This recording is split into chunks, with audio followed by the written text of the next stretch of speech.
The following is a presentation of Tonganoxie Sports Live. It's time for the Chieftains. On your new home for Tonganoxie High School athletics, Tonganoxie Sports Live. Tonganoxie Sports Live is presented by Kansas Insurance, locally owned and operated. Learn more at kansasins.com. Also by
It's time for the Chieftains, right here on Tonganoxie Sports Live.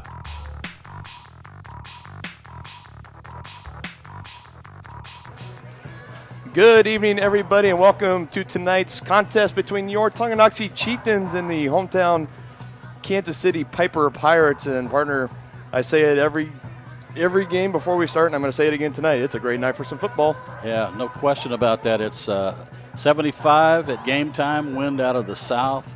Out of the southwest to west at about 7 miles an hour. So it's absolutely a gorgeous night for football. It is absolutely a gorgeous night, and no better night. Officially the first Friday of October now here on this October 1st matchup, and should be a very, very exciting matchup tonight, and I'm really looking forward to it. Tonganoxie coming off last week's victory at Eudora on the road again, playing another stout team here in the Pirates that currently sits second in the Frontier League, right behind the front-running Spring Hill Broncos. So not only is it a good test for the Chieftains, but this game could also have further implications on Frontier League standings and playoff standings.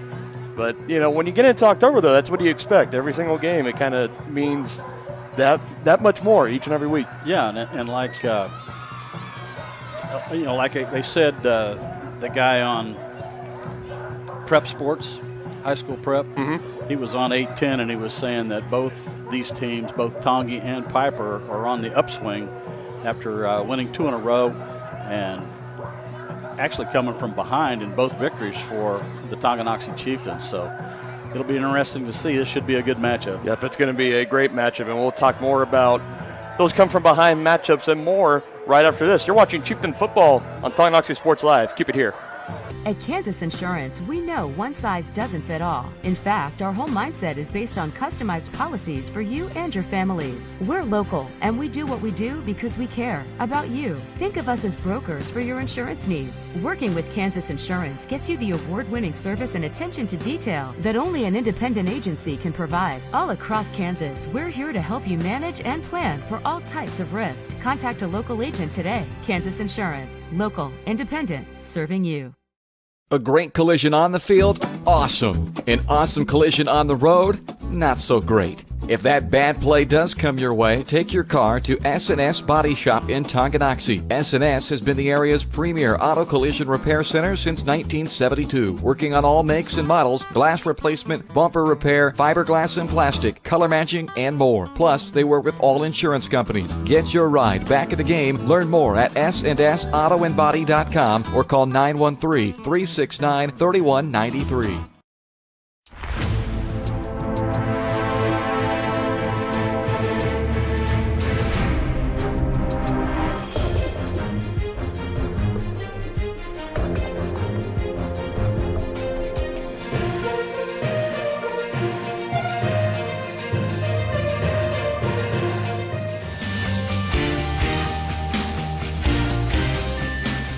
For a winning team, contact White Birch Properties, the real estate MVPs. Shop local and save at Brothers Market in Tonganoxie, where we treat you like family. Brothers Market has great everyday deals throughout the store.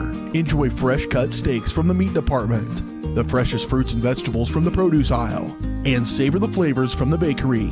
Check out their weekly ad to get the best deals on what you need. From apples to aspirin, Cool Whip to cool crisp lettuce. Brothers Market, open daily. Learn more at shopbrothersmarket.com. Get back in the game with Physical Therapy Solutions in Tonganoxie. As a state-of-the-art outpatient physical therapy clinic, Physical Therapy Solutions will develop a plan of care to help you move, reduce pain, restore function, and prevent disability. Physical Therapy Solutions takes great pride in delivering current, quality-driven treatments. Your physical therapist will work with you to help you understand your body so you will achieve long-term health benefits. To learn more, call Physical Therapy Solutions at 913-417-7400 or visit ptsolutionsks.com.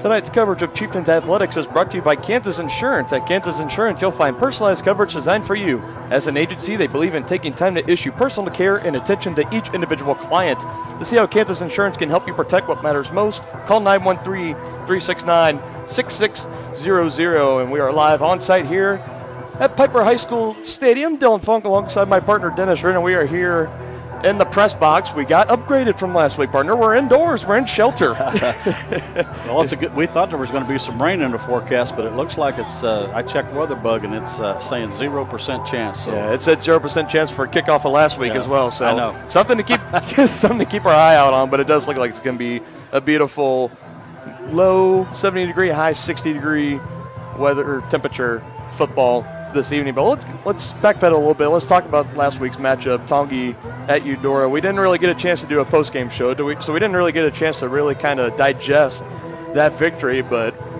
tough environment on the road. Chieftains go into the half. They're trailing, I think it was 21-14 at that time. And then Eudora came out, got the ball to start the third quarter with a 9-minute drive down the field and a bogus penalty due to a drone flying over the field due to Tonganoxie.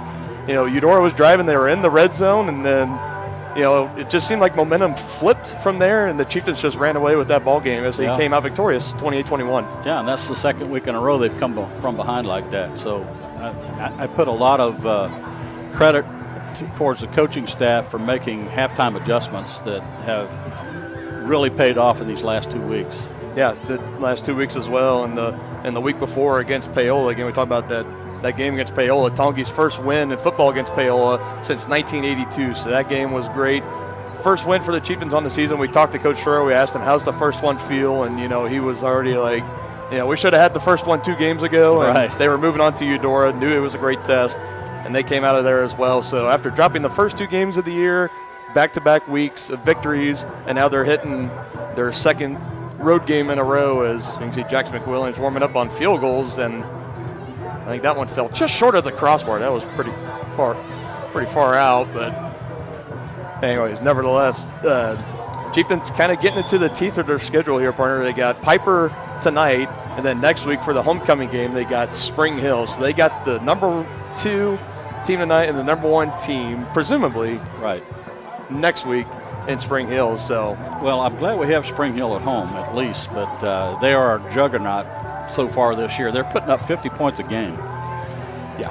So they're going to be a handful when they come to Tongi, but we won't look that far ahead. We're going to look at these Piper Pirates and hopefully get a win tonight. Yeah, it should be a really great matchup this evening. We're going to take our second break. When we come back, we're going to look at our Around the League matchups presented by Team Tongi and more right after this. You're watching Chieftain Football on Tonganoxie Sports Live, your new home for Chieftain Athletics. With the First State Bank and Trust mobile app, you can bank from anywhere. Check your balance while you're waiting in line here, or transfer funds while you're here. Forget to pay that bill? Pay it from here. Don't cut your visit short to go to the bank. Make your deposit from here. And remember, you're always welcome to bank right here. Did you know First State Bank and Trust has donated over $112,000 to Tonganoxie schools? Every time you swipe your Tonganoxie Chieftain debit card, we donate. For more information, visit us at firststateks.com. Member FDIC. Midwest Chiropractic Center in Tonganoxie is ready to get you back to being the active, energetic person you want to be. Midwest Chiropractic offers a friendly and caring environment with the most comprehensive care for your chiropractic, rehabilitative, and fitness needs. Dr. Robert Shook and Dr. Daniel Haug at Midwest Chiropractic Center care about your health, and their approach to care proves it. To schedule your appointment, call 913-369-0022 or visit them at mwchiropractic.com. The Tonganoxie Recreation Commission understands that the benefits of recreation are endless. Participating in community recreation is not only fun, but also healthy and educational. The Tonganoxie Rec Commission encourages all ages and abilities to participate in recreational activities. That's why they're continually working to develop programs for all the residents of Tonganoxie. To see the latest sports and program offerings and to get signed up, visit them at tongirec.org or call 913-845-3502. Wizard of Paws, now at their newly renovated location in downtown Tonganoxie, offers personalized pet grooming, doggy daycare, dog obedience, and socialization classes. At Wizard of Paws, your pet will get a one-on-one grooming experience, ensuring they return to you quickly and looking fabulous. And their new facility offers amenities and space that is doggone amazing. Call Wizard of Paws at 913-416-0255 or visit their new location at 406 East 4th Street in Tonganoxie. Learn more at wizardofpawspet.com. Forward-thinking fashions and fashionable formals. That's Jeannie's Formals Fashions and Boutique in downtown Tonganoxie. Jeannie's is Tongi's dress shop with the perfect style for your upcoming formal event, including tuxes. Jeannie's also has a huge selection of Chiefs and Chieftain gear, kids' apparels and toys, graphic tees, sublimated tumblers, and more. Stylish apparel in sizes from juniors to 3X. Stop by and see the girls at Jeannie's to get the latest fashions first. 520 East 4th Street in downtown Tongi, or on Facebook at Jeannie's Formals.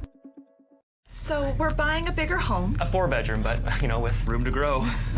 Your ocular cavity is malfunctioning. Because we want kids. Calculating offspring life insurance. No, wait. We only have a cat. Calculating farm insurance. Is there somebody else who can help us? Only a human who knows you can create a plan that's right for you. That's why for 80 years we've built relationships first and plans second. It's your future. Let's protect it. Contact Farm Bureau agents Tex Vandervoort and Jerry Sanders in Tonganoxie today.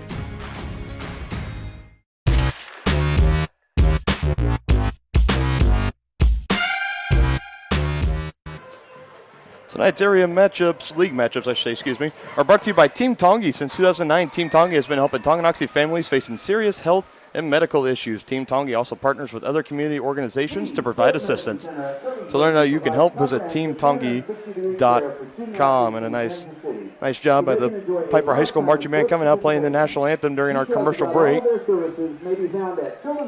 with that being said, let's go ahead and look around the league matchups. We start with the Baldwin Bulldogs, still looking for their first win on the season. They're going to be hosting the Perry Lecompton Cause. And then we go to Paola, sitting at 2-2, looking to get back above the 500 mark as they're going to host 3-1 Wamego.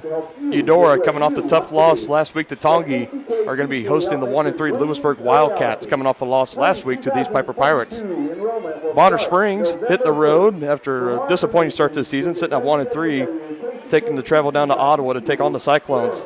And then you got the matchup here, Tonganoxie against Piper. And then last but not least, and the one that we're probably going to keep our eyes on, partner, because this is a big one, Spring Hill against DeSoto at DeSoto. So wow. Spring Hill stepping out of the Frontier League, stepping out of 4A as a total, right, and hitting the road and playing a very, very stout 5A team. Yeah, so DeSoto's always been stout in 5A, and that should be a good test for them tonight, and see how that comes out. So, yep, and like we said, definitely one we're going to be keeping our eyes on, because if DeSoto can, help us out a little bit, and they can hand Spring Hill a loss on the road, then that opens up the Frontier League wide open again for just about anybody's grabs. It's about a 4 or 5 team race here at the moment. So we're gonna keep updates on those scores. And again, I'm going to be getting those scores from 810 Varsity at their scoreboard. You can go to their website at www.810varsity.com/scoreboard. You can check out all the scores from all classes on the Kansas and Missouri side. It's where we always go for our most trusted scores throughout Friday night. We're going to take another break here, and we'll be right back with my partner's keys of the game and starting lineups right after this. You're watching Chieftain Football on Tonganoxie Sports Live. New Again at New Again Outdoor Furniture Restoration in Tonganoxie. Keep your furniture for generations to come with a call to New Again. They specialize in restrapping, mesh sling replacement, welding, and powder coating of all outdoor furniture. New Again has an incredible eye for detail and a passion for environmentally friendly and cost-effective furniture repair. To learn more, go to newagainpatiofurniture.com. Call 913-764-1999 or see more of their projects on Facebook. New Again Inc. in Tonganoxie. The same look and location of a classic drugstore with the services and supplies of a modern pharmacy. That's what you'll find at the Downtown Drug Store in Tonganoxie. Of course, Downtown Drug is the local choice for your prescriptions and health needs, but did you know they have the best selection of Tonganoxie Pride and Chieftain game day gear in town? And a whole lot more. Cards, gifts, home decor, and even the best way to satisfy that sweet tooth. The Downtown Drug Store. Call 913-369-3800 or visit them online at thedowntowndrugstore.com.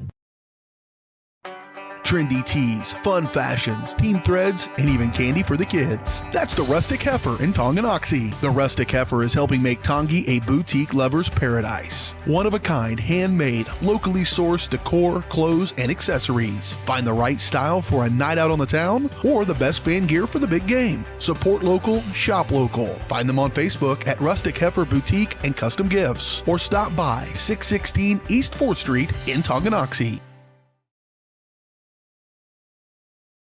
Come count the ways 1866 Bar and Grill is Tongi's tastiest. Incredible selection, delicious preparation, and a beautifully designed space all make 1866 one of the area's premier eateries, delivering big city taste in a small town atmosphere. Satisfying sandwiches, sizzling steaks, the best burgers anywhere, and even lovely lemonade.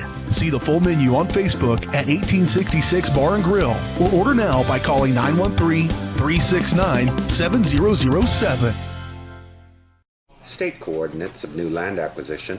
Oh, you know that big oak tree that got struck by lightning? Negative. The barn with the funny cow mural? Negative. One-eyed scarecrow? Negative. Giant water tower? You're not from here, are you? I've never seen him. Robots don't know you. We do. Hey, how's your dad doing? For over 80 years, we've built relationships first and plans second. It's your future. Let's protect it. Contact Farm Bureau agents Tex Vandervoort and Jerry Sanders in Tonganoxie today.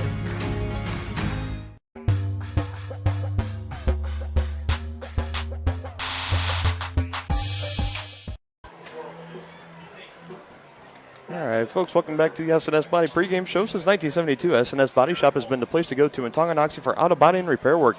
Get your ride back in the game. Learn more at snsautoandbody.com or call 913-369-3193. Again, live on site here at Piper High School Football Stadium. Dylan Funk, alongside my partner, Dennis Drennan, and we've been keeping the folks waiting long enough, partner. Why don't you give us our keys of the game, brought to you by the Tonganoxie Business Association. Yeah, thank you.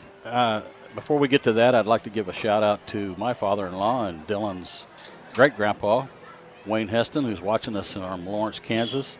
And I just want to say a shout-out to him and hope you enjoy the broadcast. Enjoy it, Pappy. All right, and so as far as the matchups go, it looks like Piper is going to be a run-heavy team, especially since they lost their junior quarterback and leading rusher, Logan Laddish. I hope I say that last name right. Mm-hmm. They lost him against Leavenworth, so we're probably going to see a more steady diet of some of the other top running backs. One to watch out for is a sophomore, Jamar Rier-Jarrett. So I think the key for Tongi is we need to have our defensive ends stay home, the defensive line being gap sound, and hopefully we can slow this rush down. As far as the keys of the game for Tonganoxie, on offense, they've had a lot of success running a wildcat, snapping the ball directly to Sam Clydesty, who's just been they haven't had an answer for him the last couple of weeks. So, but we do have a change of pace sometimes when we bring in our passing quarterback, number 10, Trevor McGraw. And so it'd be interesting to see how the Chieftains come out tonight, if they're going to start in the wildcat, if they're going to start traditional and switch. The thing that I like, too, is Tongi is well coached with Al Troyer, and I know that he'll make the right in-game adjustments as he has the last 2 weeks. So looking forward to a good matchup. Yep, should be a great matchup. And again, those keys of the game are brought to you by the Tonganoxie Business Association. The Tonganoxie Business Association works to bring the community together by nurturing and caring for our businesses while working toward add value to each other and to our community. I'm starting to think that's a typo on my boss's part. Anyways, learn more about area businesses or become a member by visiting TonganoxieBusinessAssociation.net. And we are getting ever so closer and closer to kickoff, and I think we're going to go ahead and keep it here. As you can hear the bells starting to toll. I think Piper's getting ready to take the field. Chieftains down. Find the end zone over there by the scoreboard. They're taking their traditional pregame prayer, always something that Coach Schroyer always valued before each and every game. And the unique thing about Piper partners at Piper at halftime and stuff, they'll go up to their locker room for the Chieftains or whoever, just the visiting team in general. And I remember coming to play here at Piper, we didn't have a locker room to go to.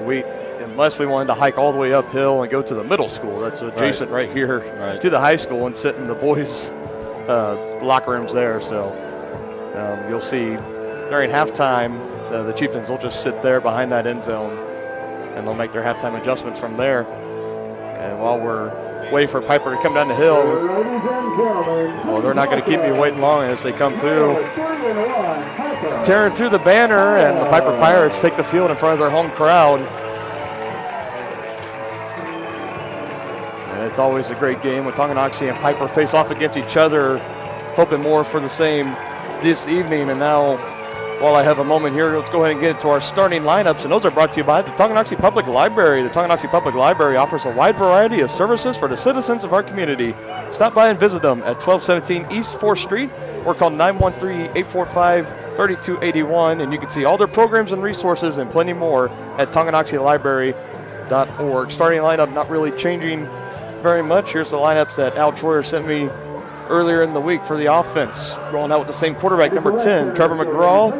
Colton Brusman staying at running back. And now the year over the PA welcoming the Chieftains out onto the field as we're getting ready to get things going here. Jesse Young, Sam Clydesty, the receivers. Tight end, Andrew Colvert and Isaiah Holthouse rounding up the receiving core for the Chieftains. Starting offensive line, left to right, Logan Blancardi, Trenton Lepper, Aiden McIntosh, Connor Brew, and Cooper Jones. They're going to have their hands full tonight, and I know if you just look down at that Piper sideline, there's a few big boys, and when we say big boys, we mean big boys that could be playing at the next level. They got they're some good large size. Yeah.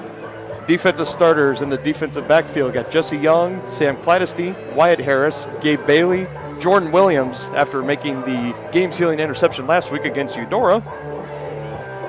Linebackers Devin Schleichel and Colton Brusman, and then the defensive line Andrew Colvert, Aiden McIntosh, Connor Brew, and Logan Blancardi, and that is your starting lineups for the Tonganoxie Chieftains. Again, those were brought to you by the Tonganoxie Public Libraries. Yeah, partner, it looks like the Chieftains won the toss and deferred as they normally do, so they're going to be kicking off to the Pirates. All right, it's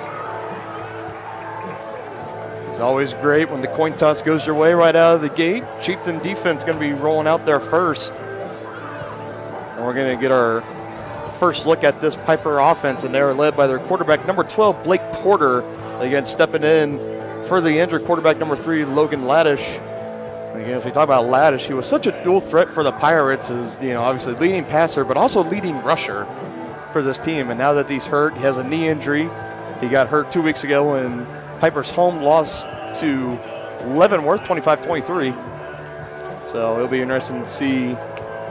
Yeah, losing your leading rusher and leading passer, that's a blow to your offense. And just losing your starting quarterback, too, so you're losing all three of that. Yeah, you're losing all three of those. Yeah, you're losing your leader. But the old adage in football, and you can ask Al Troyer this, next man up, exactly. And the clock is winding down, and we are ready for some Friday Night Lights, October Friday Night Lights. Looking forward to it. We got a bustling press box up here, folks. We got our setup on one end, and then the other half we got Coach Fogren and Coach Tieroff, the Tonganoxie coaches that go into the press box for each game. And then we got the film crew for Tonganoxie here as well for their film studies on Saturday mornings and throughout the week. So we got It's cozy in here. It's nice and cozy. We're in here like family style, but we're gonna make it work. See if Jackson McWilliams kicks it deep or if he goes with the pooch kick. That'll be interesting to see. We've seen him do it both ways so far this season, and without further ado, we are underway, and they go with the pooch kick, fielded in at around the 34 and making a couple moves and breaking some tackles and getting up near the 45, so call it about a 10-yard return, 10, 11 yards. A couple of missed tackles there. I didn't quite see who received that ball for Piper, but nevertheless, Piper's going to be taking over. 1st and 10, ball at their own 45-yard line.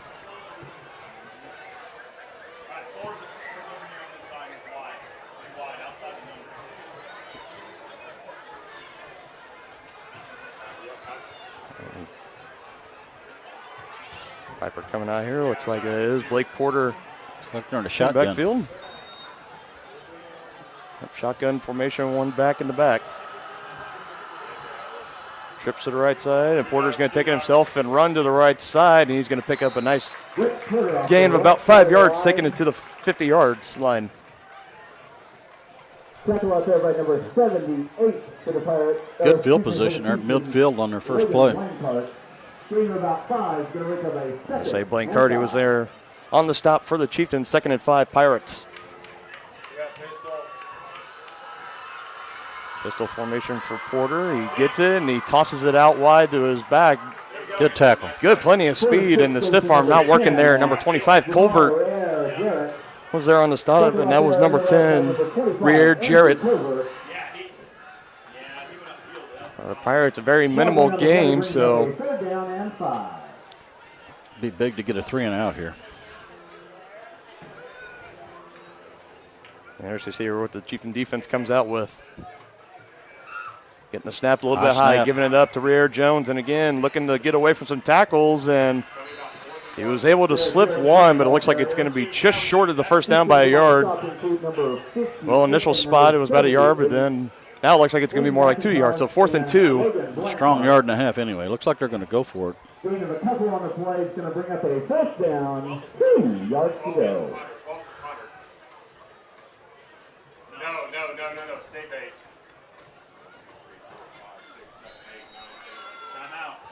And yeah, like we talked about, we got the Tongi head coaches up here. Well, not the head coaches, but part of the coaching staff up here. They're going through their adjustments. So we're going to go ahead and cut our field mic for the rest of the ball game. We don't want any sensitive information getting out throughout the air. But nevertheless, we got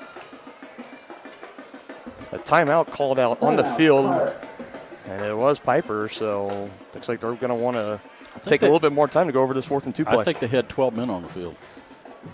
Yeah, we saw there was a couple rotations of substitutions out on the field for Piper, and one too many. Yeah, looks like head coach Rick Pollard just didn't like what he saw, so fairly early burning a timeout. Oh, yeah, it's a 4th down. It's that midfield, you want to get it right. After that early timeout, Pirates with the ball, 4th and 2, ball play set. Let's see what they go with here. Blake Porter, he's still in the backfield, and joining him, number 5, Terrell Anderson. Whistles are blown, and here we go. Porter taking the snap, quarterback draw, and he's going on the left side and breaking free. Showing off the speed a little bit. He's going to be tackled right around the 10-yard line. Wyatt Harris, the fastest runner for this Chieftain squad, able to run him down, but a huge 4th down conversion. Yeah, that offensive line for the Pirates sealed that left side. Big number 75. Had a lot of daylight. And a design quarterback run works there for Porter. Now he takes it again, going right side, breaking through some arm tackles, getting inside the 5. Calm down right around the 3-yard line. Up to the 3-yard line where it's going to be a 2nd. Goal to go at the 3.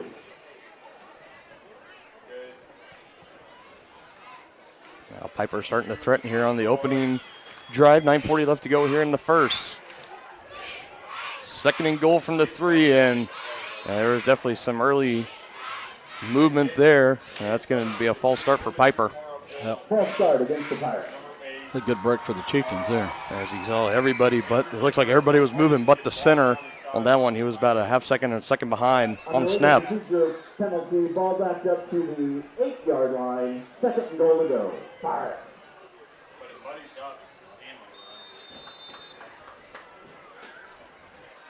So second and short goal, the second and long goal from the 9, and Porter again trying to take it again himself. And good gang tackle there. Middle of the line. Defensive stop by a group of Chieftains. No gain on the play. Now third down. They're going to call it officially no gain. Goal to go. There, so third and goal. Yeah. Yep, third and goal from about the 8.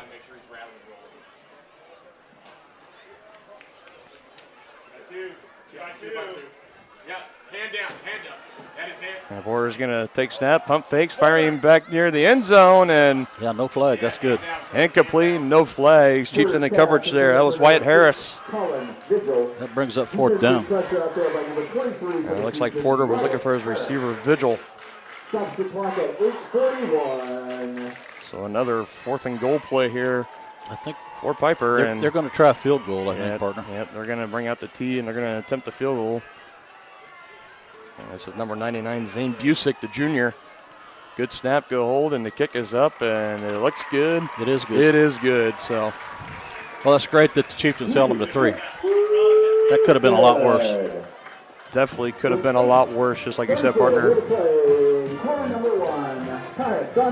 I think we definitely, something I've definitely learned after that first drive, Blake Porter, very much like the injured Logan Laddish. He can definitely run with his legs, and we saw it on that 4th and 2 conversion near the 50-yard line. When he got in that open field, he turned on the jets, and he had some serious speed. He did, and I think that's by design. I think this Piper team is run first.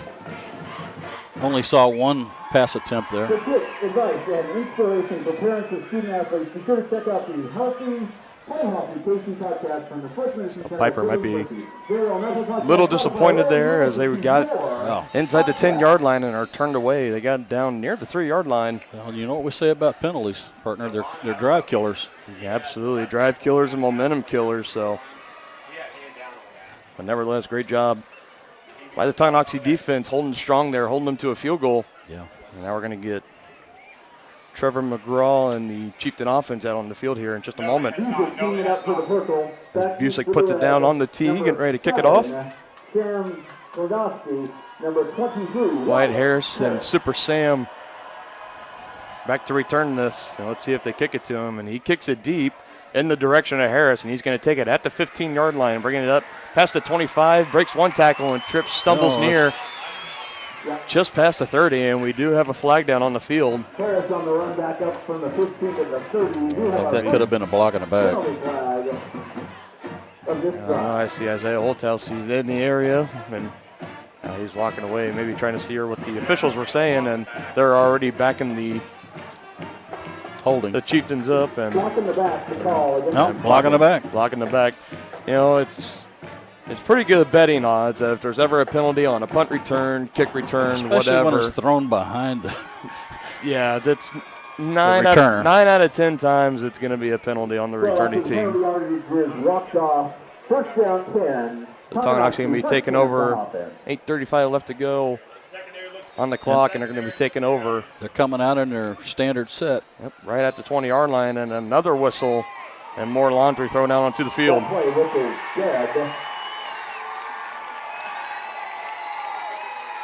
Offside, the call against Tonganoxie. Offsides. Marching back 5 to the 15. They lined up on offsides. You don't see offsides called very often on the offense. It's usually a false start. Yeah, typically not really on the offense, so back him up. Penalties. And back him up even more, so now ball at the 15. And this is where Trevor McGraw and the Chieftains take control here. Looks like Brusvin in the backfield.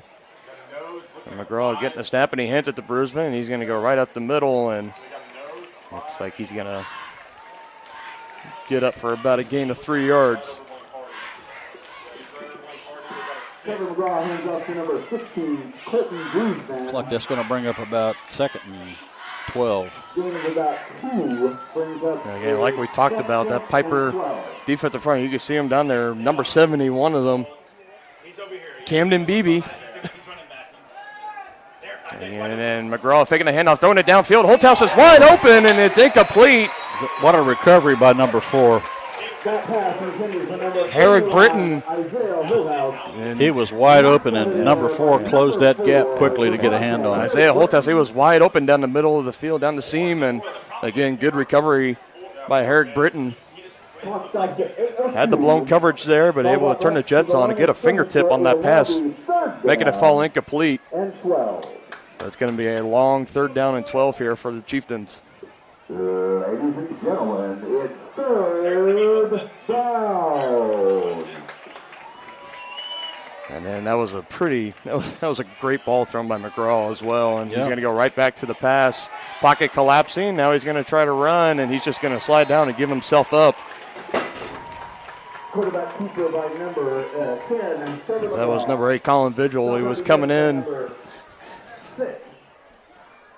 And of course, we have the leg of our table give out on us here. Going to force a punt for Tonganoxie. It's all right. Back to 2 punts. Number 81, Isaiah Holthouse. So waste of offensive possession there for the Chieftains as Gabe Bailey comes on and punts it away and taken by Colin Vigil, and he's going to. The Pirates are going to have good field position again. Vigil returned it. They're going to mark it. Piper taking over right at their own 46-yard line, so almost identical field position to where they took over on their first offensive drive. See if the Chiefs can bow their neck on offense this time. I'm on defense, I'm sorry.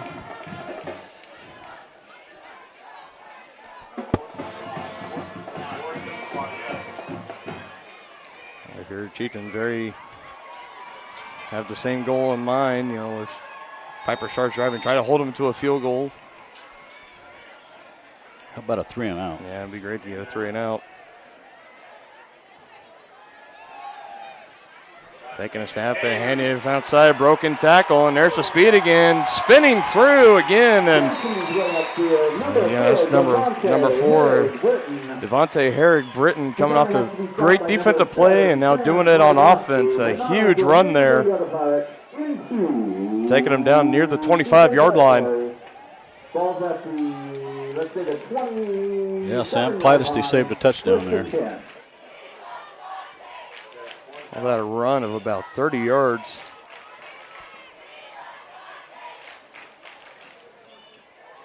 Now Piper has Tongi on the ropes again. Man in motion in the backfield. Handoff up the middle.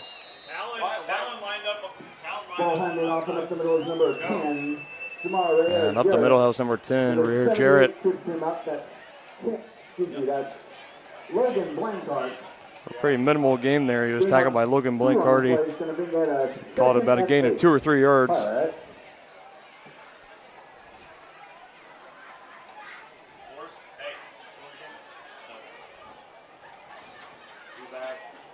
Two receivers out wide for Piper, now sending tight end in motion. That's Zach Netter. Now Porter taking a snap, handing it off again up the middle, and no, he actually pulled it out. He fooled me. Kept it himself, got near that first down marker, maybe just a yard or 2 short. Blake Porter on the keeper. Yeah, I think he's short. On the right side, he's tackled by the defense near the 20-yard line. To bring up a 3rd down and 3.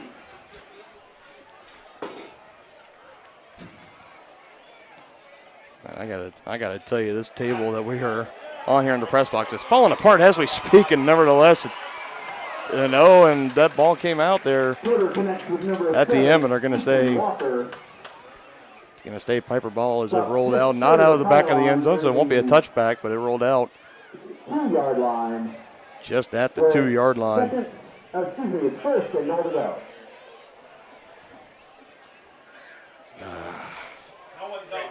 We got to get Gabe over there. Got to get Gabe. Okay.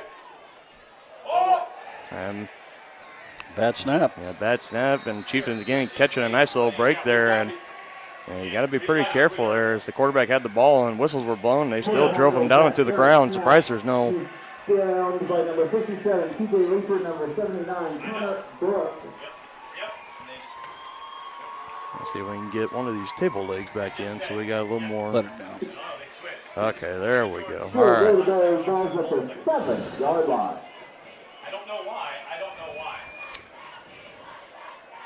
We've seen several high snaps from Piper tonight, so. All right, a couple times already. And so, again, that's another drive. 2nd and goal. Pushed back past the 5-yard line. The Chieftain defense, again, coming up big there. Holding them for a very minimal game, marking pretty close. Ball carriers number Right at the 5. 10, Garrett.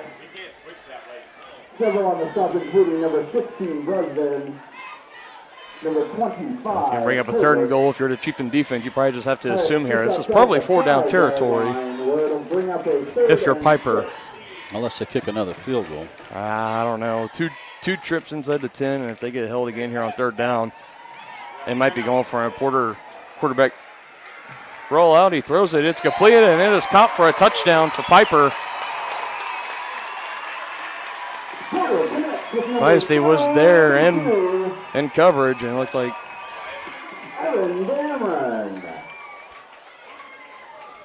waiting. And now it looks like Are they going for 2? Looks like it. I'm not sure. Yeah, Piper is going for 2 in that time. Good job by Gabe Bailey just batting it down there. So Piper going for the 2-point conversion to make it 10-0, and they fail, so the score's going to stay 9-0.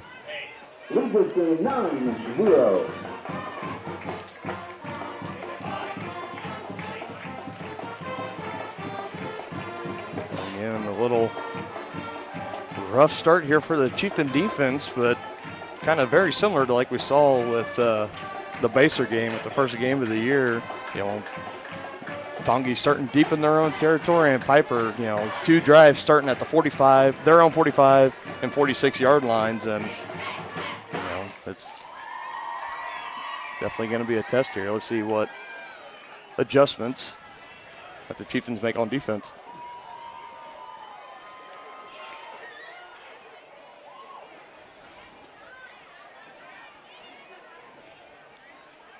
KOR team out for Tonganoxie, ready to return this kick. They trail 9-0, 4:02 left on the clock here in the first quarter.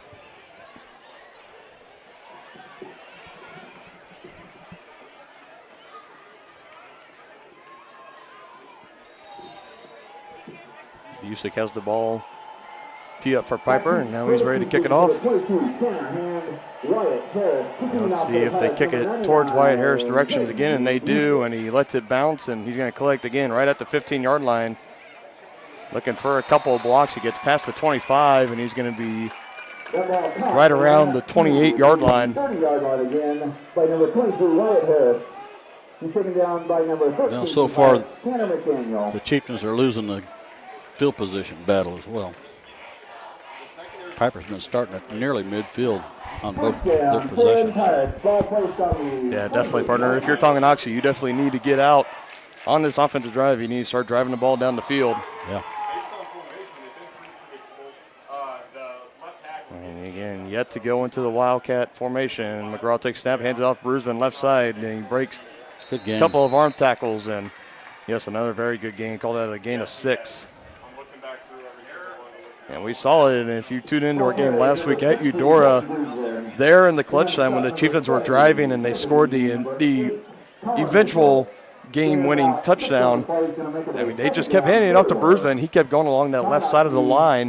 They were gashing Eudora at least about, it was like 7-8 yards to carry, it seemed like. So there must be something about that left side of the offensive line that Preston Troyer really loves, the offensive coordinator. And trying to go right back to a nice, strong running. Good second effort. Looked like he was stopped pretty close to the line of scrimmage, but good second effort gets him about an extra 2 yards. Bring up 3rd and short. They need to convert here. And they actually gave him an extra yard, so it's going to be 3rd and 1, and there you go. I think that's Sam, and do we have a ball? We have the ball on the ground. I think he was down. I think so, yeah. Indication from the officials saying first down for Tonganoxie. And their first down, isn't it? Yep, first down of the game, thanks to the Wildcat from Sam. Kind of like you were talking with me a little bit at the start of the game, that 3rd and short. Yeah. He said it wouldn't be a bad idea to bring Sam out, and they do it again and again, handing it off to Brisbane, wide open down the middle of the field, and there he goes. It's a foot race. He's got to hold on to that ball, and he does, and he gets just past the 30 and almost past the 25 if he was chased down from behind. Great run. That's Colton Brisbane. And it was that very play that gave Tonganoxie their first touchdown last week against Eudora. Sam and the Wildcat. Everyone's keying on Sam to run, and a little misdirection. And there you go. They're just gonna keep going with it. This time Sam trying to hit the gap, but he's gonna be wrapped up and brought down. That's number 2, Mason LaRue. Almost immediately by number 2, Mason LaRue. So slowing down this offense just a little bit. Call that about a gain of 1. But the Chieftains now in Piper territory for the first time in this ball game. Keeping it going. Now Sam looking to pass, lobbing it high up for Culver, and he got turned around there on his route, and it's going to fall harmlessly to the ground. Incomplete. For number 25, Andrew Culver. A little change of pace from the Wildcat there. They threw it. He had Andrew Culver wide open as well. I think he just put a little bit too much lob there on that pass, and I was a little bit worried that the safety might have come up and might have had an interception on that one. With the incompletion on 2nd down, it's going to bring up a 3rd and 9, long 3rd down and 9. And McGraw taking the snap, 3-step drop back, firing it down the field. He's got a man going up. Did he catch that? Yes, sir! Wow, what a catch. He high-pointed. What a catch! Isaiah Holthouse! Wow. Nice throw, nice catch. And again, if you text THS,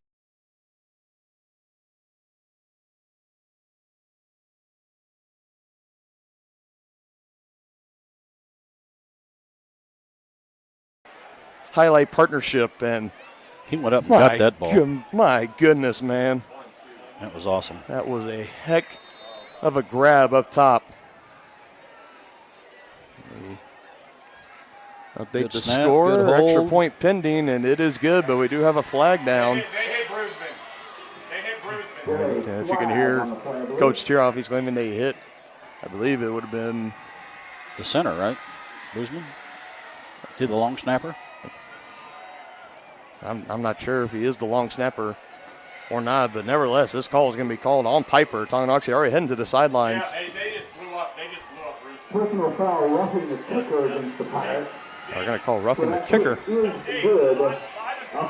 Did Brisbane kick that? I believe Brisbane was the holder.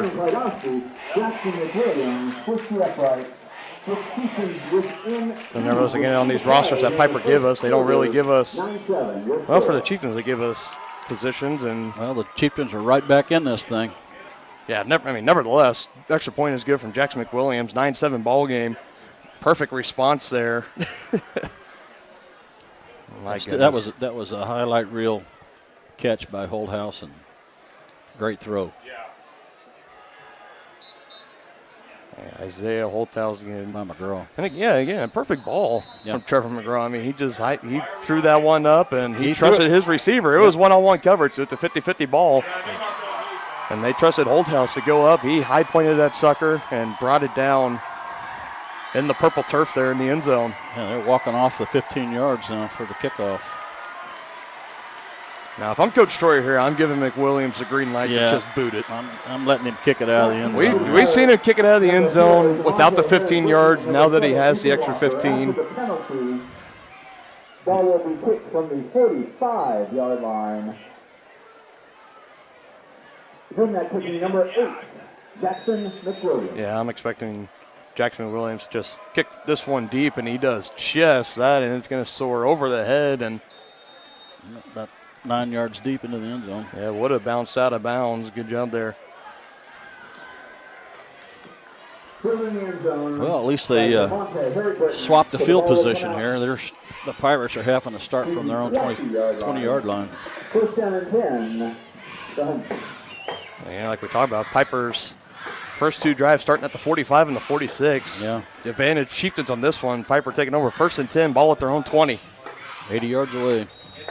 All right, now let's stiffen this defense and get the ball back. Yeah, heavy. Safety in the middle went over to Colbert.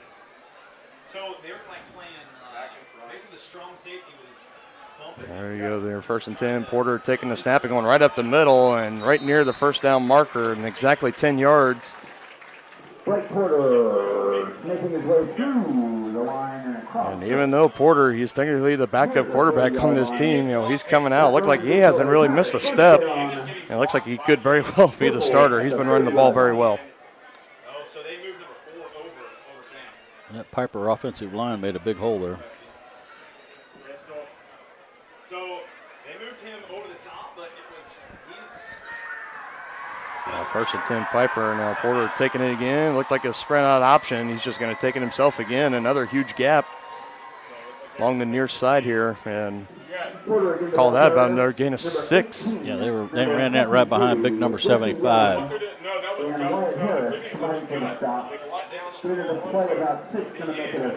Christopher Craig.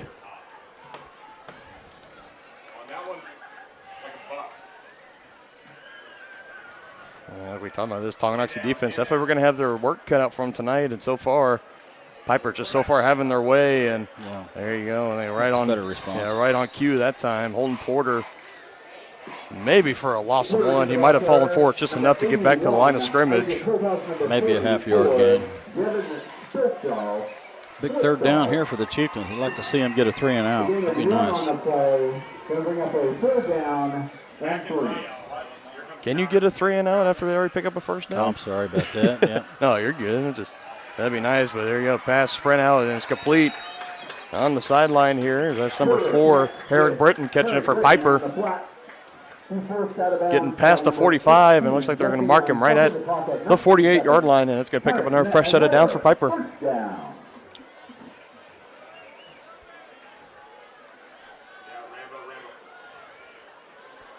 Roll out again and getting some pressure, and almost an interception. Holthouse was the first one back there getting pressure. And Colton Bruisling coming through smoking Porter, and he tried to throw it, and it was almost an interception. Yeah, Jesse Young would like to have another shot at that one. Yeah, that was about one of the easiest interceptions he could have possibly had. Looks like there's time for about one more play in this quarter. Yep, 11 seconds. Let's see what they decide to do. Porter again, another high snap, and the ball is fumbled. Fumbled on the handoff, and it looked like the Chieftains had it, and it squirted free back to the 40, where I think Porter fell on it again for Piper. So back-to-back opportunities for the Chieftains to get the ball off a turnover. Got to be counting your lucky stars if you're Piper, and that's going to bring it in to the first quarter. Got a tight game here so far, 9-7 in favor of Piper. We'll be right back with second quarter action right after this. You're watching Chieftain Football on Tonganoxie Sports Live. For more than 15 years, Lynch Real Estate has been a leader in the KC Metro. Hi, I'm Dan Lynch with Lynch Real Estate, inviting you to come let us prove to you why Lynch Real Estate is a name you can always trust. Dan and his team have built a reputation for unparalleled customer service and satisfaction by building lasting relationships. Learn more about Lynch Real Estate at lynchresidential.com or give them a call at 913-369-3000. Whether you're a first-time buyer or a high-end seller, I'm here to make it happen. The same look and location of a classic drugstore with the services and supplies of a modern pharmacy. That's what you'll find at the Downtown Drug Store in Tonganoxie. Of course, Downtown Drug is the local choice for your prescriptions and health needs, but did you know they have the best selection of Tonganoxie Pride and Chieftain Game Day gear in town? And a whole lot more. Cards, gifts, home decor, and even the best way to satisfy that sweet tooth. The Downtown Drug Store. Call 913-366. Now we are back here in the second quarter. Sorry to cut off our partners there at the Downtown Drugstore. We got football to play as Porter is stepping back to passing. He's firing it down the field. Clydesty in coverage. And I don't know about that one because that was not a catchable ball. Yeah, that definitely was not a catchable pass. interference I can see, but I mean, still that ball was way over the head, and we're not really seeing a. Well, it's not like the pros where they get it at the spot of the foul. No, they get 15 yards. It'd be a 15-yard. And so they'll have 3rd and 2.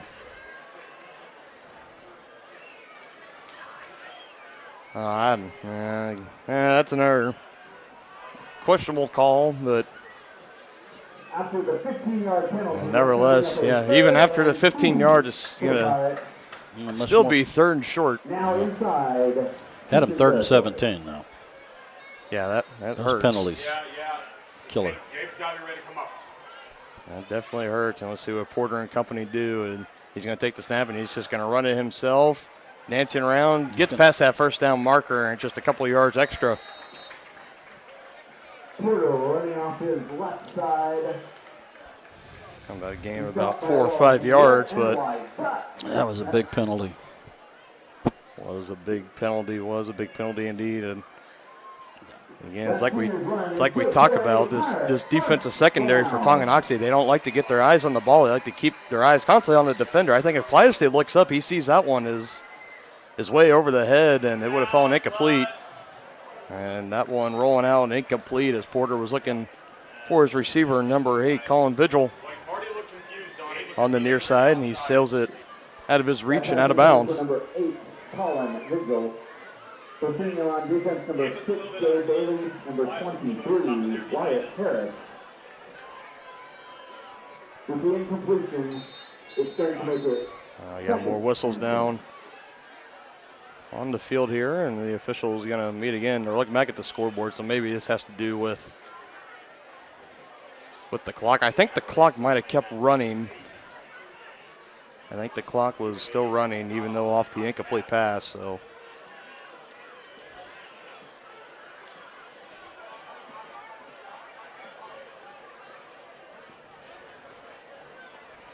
they reset the clock now, 11:20.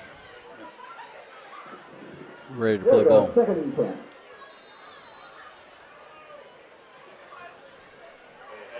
And now ready to roll here. 11:20 left to go. 2nd and 10 for Piper. Toss out right to Herrick Britton, and Schleichel trying to get him, and the speed is just too much as he turns the corner, and he's going to be.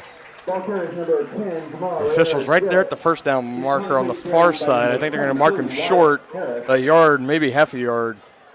No, they're going to give him the first down.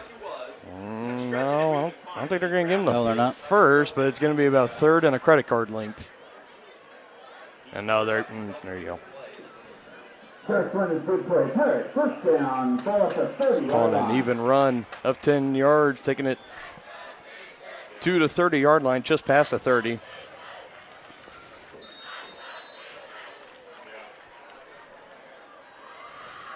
And Piper now starting to get close in the red zone territory. They say the Chieftain defense can put a stop here, keeping the lead at 2. And now Porter rolling out, looking left, now looking back right. He's got a receiver, and 50-50 good pass, incomplete. It was intended for Ethan Walker in the end zone, and he was covered by Holthouse, Jesse Young, excuse me. Yeah, that was good defense that time. He got his hand in there right at the right time. And you can see it on the route. Walker was running. He got his head around first, saw the ball. He tried to adjust, but Jesse Young just getting that hand in there right in time, and now faking the handoff in the backfield. Porter again taking it himself and missed tackle. White Porter, the ball carrier, number 7 and number 79. Tonganoxie and Bruck on the stop. Gain of about 5 yards. Clyde Brew in 35. on the stop there, run of 5. Pass. Brings up 3rd and 5. Rolling out, looking to throw, and again, his man is right there, complete to Walker. And Jesse Young's able to wrap him up right on the spot, but it's going to bring up another Piper first down. Ethan Walker. And you can see Young showing a little bit of the frustrations there, but his teammate Andrew Colbert, the linebacker, coming over and kind of getting in his ear and telling him, forget about that play and move on to the next one.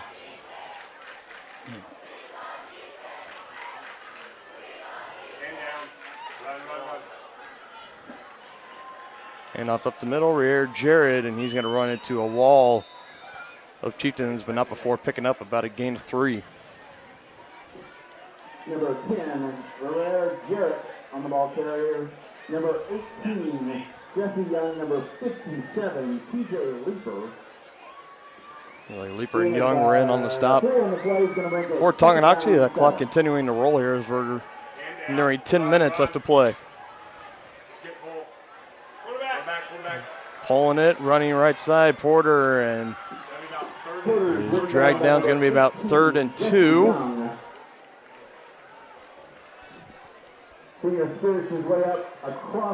That was Colton Brusvin, the one that came from behind and dragged Porter down. Will be 3rd and about a yard.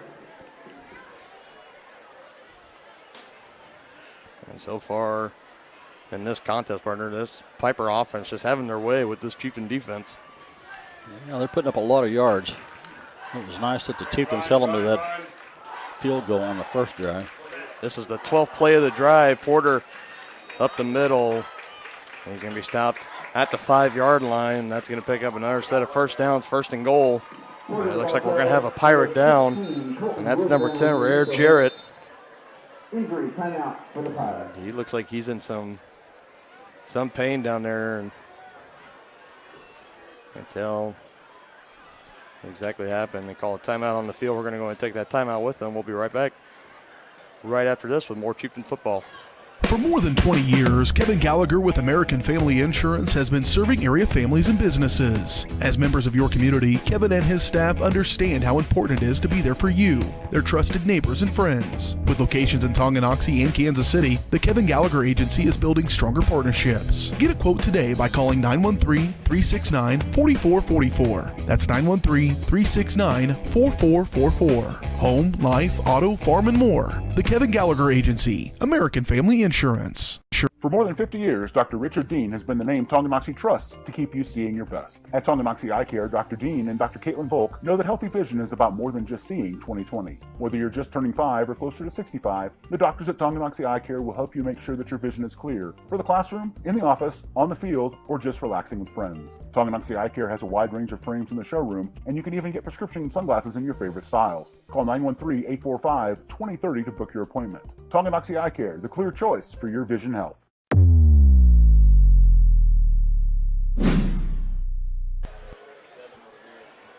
Back here at Piper High School, and they got Jamar Rare Jarrett out off the field. It looks like it might be a sprained ankle. Hopefully to see that young man get better. And faking the handoff and just wide open up the middle for Blake Porter to run in for another touchdown for Piper. And just almost little to no resistance so far from the front 6 of that Tonganoxie defense. They have just been getting manhandled so far in this ball game. Yeah, looks like they may be going for 2. Man, no, they're going to change it up. Yeah, I don't know. Yeah, they have the kicker in there, so.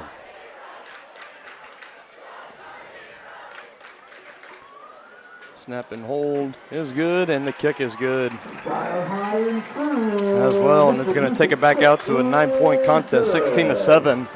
Piper, 9:12 left to go in the second quarter.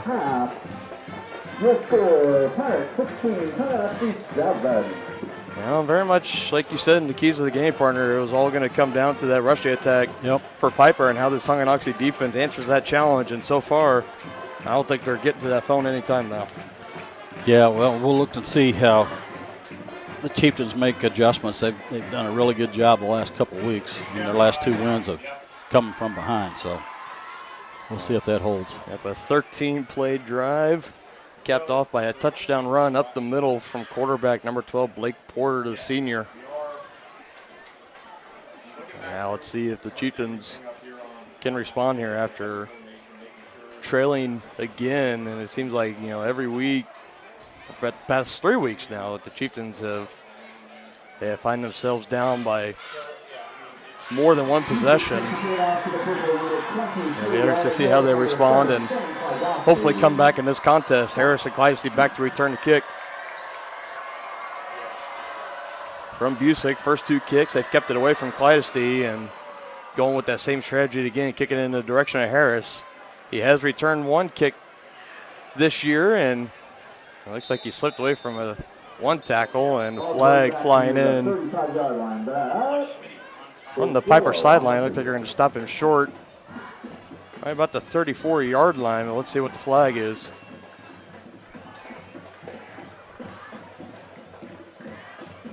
Holding against Tonganoxie. And of course, like we talked about, anytime you got those type of penalties, it's going to be a foul. Usually on the receiving team, so Tonganoxie again, second time now, penalties off a kickoff return, and they're going to back them up even more, and the Chieftains are going to be taking over right at around the 24. After the penalty yardage marched off, Tonganoxie will start 1st and 10, ball to 24-yard line. Colvert sent in motion. McGraw handed it off to Brusvin, trying to run on that right side, and he gets gobbled up, and that was Camden Beebe, number 70, down the middle. If you are familiar with this Piper Pirates team throughout the years, you probably have heard the name, Beebe with the Beebe family. I think the one that was in my grade, I think it was Colin. He's playing for K-State, I believe. Colin, yep. I don't know if it's Colin or if it's if one of the older ones, but yeah, they're starting for the Kansas State offensive line, and McGraw looking downfield. Holthouse is open again, and he catches it, reeling it in tight coverage. What a throw by McGraw. Wow. I mean, he hit him in a perfect – he dropped a dime is what he did. That was spectacular. Nice job, young man.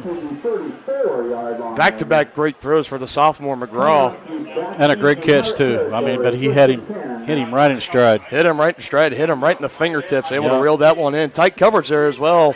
Herrick Britton was right there with him. At the 34. Still able to reel it in. Holthouse has the height advantage, so you might want to keep that in mind going forward.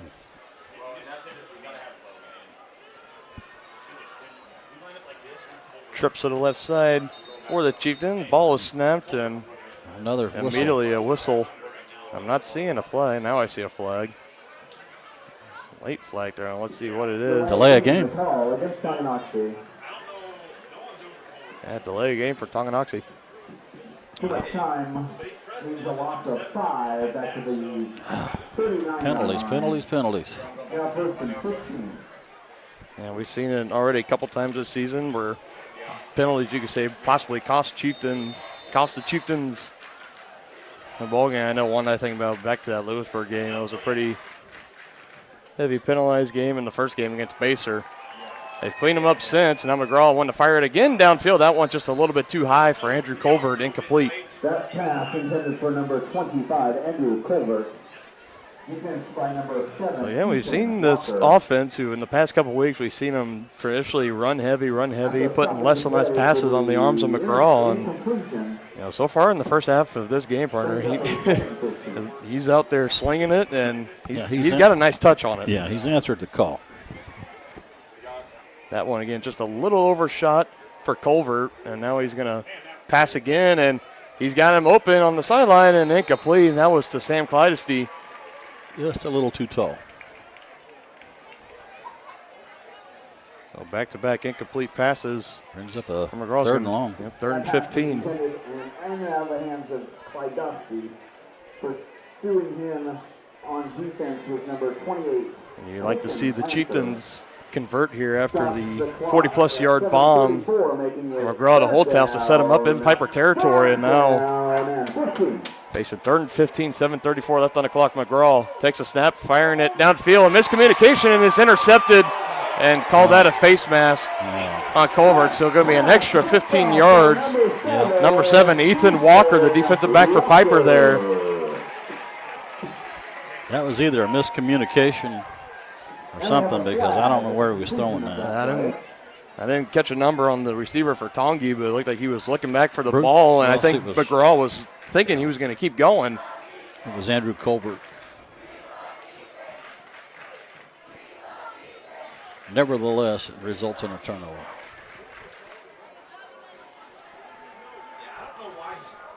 An interception from McGraw and penalties and turnovers. Killing the Chieftains this first half.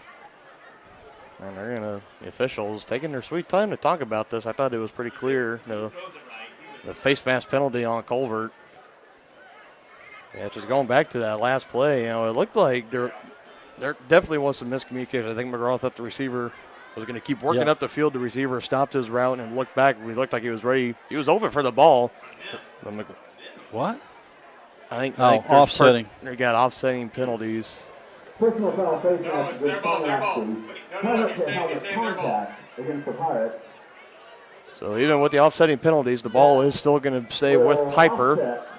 With offsetting penalties, they got the face mask on Colvert and another personal foul on Piper, but they're going to be taking over here now.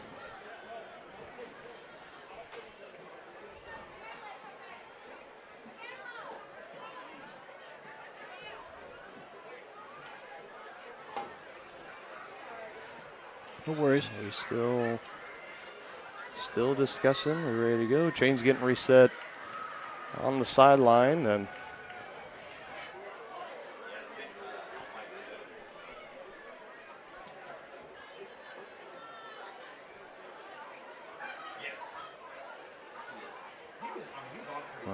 now.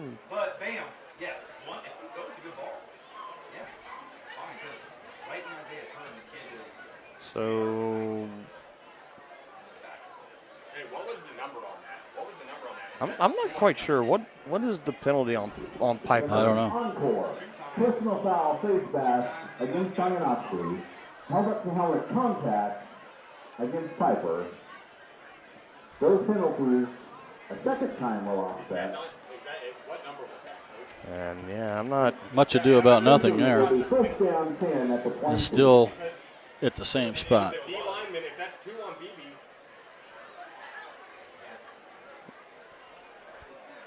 They're sorting it out here. I think you might have heard from Coach Teroff. I think the penalty on Piper, they called it. Hell, they're going to back him up. On BB, and yeah, it's Camden BB.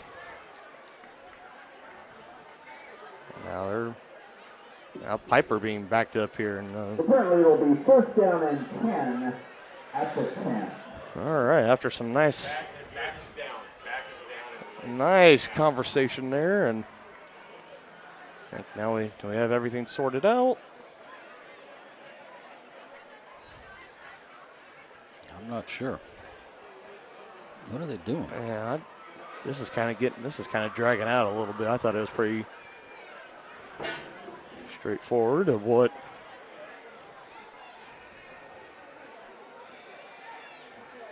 And the white hat, he's talking over here. Or Coach Pollard on the Piper sideline, he's wanted a little bit more explanation, but we got a ball game to get to here, and now we're officially ready to go. Back is wide even. First and 10 from about the 10-yard line. Porter taking himself and getting it out past the 15, and he's going to be stopped short just past the 16 or 17. He runs into number 23, Wyatt Harris. Wyatt Harris in there on the stop for Tonganoxie. 17-yard line where it's going to be second and 4. No one even touched it. No one touched it. He ran up. Okay, they're going And so far here in this contest, leading rusher again for Piper, Blake Porter. Has been running all over so far in this one. Ethan Walker. Caught again by Walker, and it's going to be plenty for a first down. They called that a catch. We couldn't see from here. We're going to have to trust the judgment of the officials on that one. Hand down. Going to the string. Cooper again, direct snap, and running it himself, and Schleichel and the rest of the Chieftain squad right there to stop him, but not before for about another gain of about 4 or 5 yards. He's able to gain 4 on the play, brings up a 2nd 6.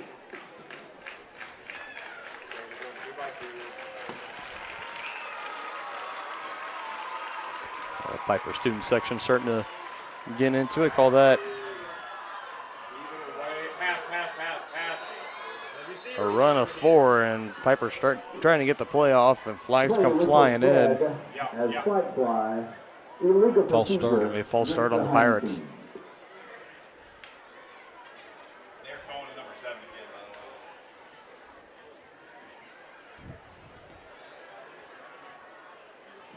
Brings up a 2nd and 11. And it must be something that Piper is definitely like, because the past couple passes we've seen Blake Porter going for receiver number 7, Ethan Walker, and Walker, he's still covered there by Jesse Young. It must be a matchup that they like there on the near side. You can see him. See Young, the defender, at the bottom of your screen. Jet motion, faking the handoff. Porter taking it, but good stop. Chieftain defense not fooled on that one as they push him back. Keeper by Porter, number 16, Colton Dresden, number 44, Devin Schleichel. Brusvin and Splekel in. Gabe Bailey checking into the ball game now. Going to bring up a 3rd down and 9. And this is a big stop here for this Chieftain defense. 3rd and 9. Number 4 is in the slot. Number 4 is in the slot. 4 is in the slot. So far, like we saw last time, Piper was in 3rd long. A costly pass interference gave Piper the 1st down, and now stepping back, the pass, pressure coming, firing it. Walker wide open over the middle of the field. 1st down and more, sprinting up to the 45-yard line.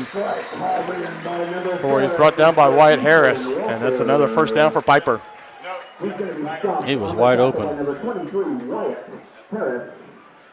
Run up to the 45-yard line. I'm not quite sure what happened there. Now Piper going a little bit of tempo. Rolling out. Near side, firing it. Complete again, and ball flies out. And they're going to say that ball was caught in the collision there. Knocked the ball free, but if it went out of bounds, the catch was by Colin Vigil. I don't know what. I don't know why they called that a catch. It looked like it was knocked away. I don't just remember in the high school level, though, partner, you got to catch it. You only need 1 foot, so he might have gotten that 1st foot down. Yeah, but I don't think he had full control of it before he went out. I don't know. It was a very bang play, and Tonganoxie is going to take a timeout here. They're wanting to kind of just talk it over a little bit. We're going to go ahead and take this brief break with them. We'll be right back right after this. You're watching Chieftain Football on Tonganoxie Sports Live. Shop local and save at Brothers Market in Tonganoxie, where we treat you like family. Brothers Market has great everyday deals throughout the store. Enjoy fresh cut steaks from the meat department, the freshest fruits and vegetables from the produce aisle, and savor the flavors from the bakery. Check out their weekly ad to get the best deals on what you need. From apples to aspirin, Cool Whip to cool crisp lettuce. Brothers Market, open daily. Learn more at shopbrothersmarket.com. The same look and location of a classic drugstore with the services and supplies of a modern pharmacy. That's what you'll find at the Downtown Drug Store in Tonganoxie. Of course, Downtown Drug is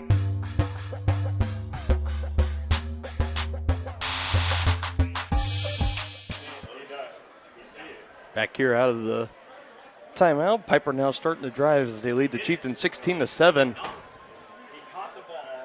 Tonganoxie defense still looking for a stop here. So far, Piper has had their way, scoring points on all their possessions. Field goal, touchdown, and touchdown.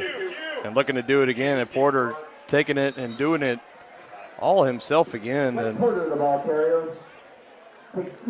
so far, just no answer for Blake Porter, the quarterback. Clinton Brisbane to bring him down. Forced out at the 41-yard line, where it's now 2nd and 3. Andrews just got to blow up that pole.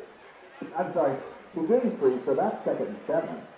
Knocked out just short of the 40, right at the 41-yard line, and now Porter rolling out again and throwing it and looking for, I believe that's Walker again, but that one's going to go incomplete. Young still in coverage. Yeah, I think they definitely see something they like in that matchup, partner. Yeah, no question. It looked like he was holding his hand when he came off the field, though. That could be something to watch. Walker going to the sideline. Looks like he's in a little bit of discomfort. Yeah. Training staff taking a look at him, and nevertheless, it's going to be about 3rd and medium here. Scoreboard, they're calling it 3rd and 7, and quarter screen dumped off. Broken tackle, and another 1st down picked up for Piper. Chieftains looked like they had him. And the screenplay working out greatly there. That's Vigil. 31-yard line. That is good for a Tarrant. First down. You saw, Porter there. He took the snap. He took that deep drop back. The defensive line should have probably recognized that right off the bat. Now Porter looking to throw, and he pump fakes. He's just going to run himself again, breaking some tackles. Strong running there. Ad-libbing out there. Strong run across the 25-yard line to the 22. Just shy of the first down over the second. Yeah, Brisbane sliced. He went outside the kick cutback. This is just starting to become a clinic here for this Piper offense. Just almost no resistance so far. And they're burning a lot of clock. Yeah, but like we talked about though, these second half Another bad adjustments snap. and bad snap at the feet of Porter, and he's going to be swallowed up immediately for about a loss of 2-3 yards. Yeah, we've definitely seen that from Porter in the center. So far, we've seen a couple bad snaps, and we've also seen on the handoffs to the running back for Porter, a couple of bad ones. Putting that ball on the ground. Chieftains say you have to fall on one and take advantage of a Piper turnover.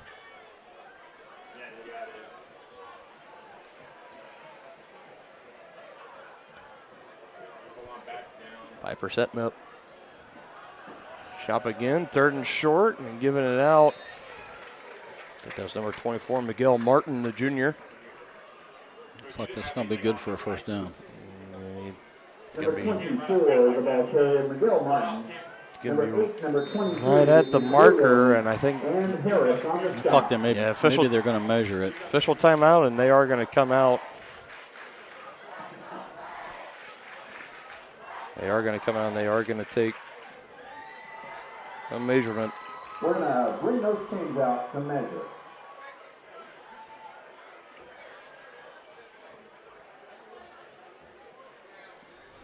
I don't know. He looks. If he didn't get it, he's going to be just inches short. And with that being 3rd down, you got to imagine this is 4th down territory. I don't think there's any question.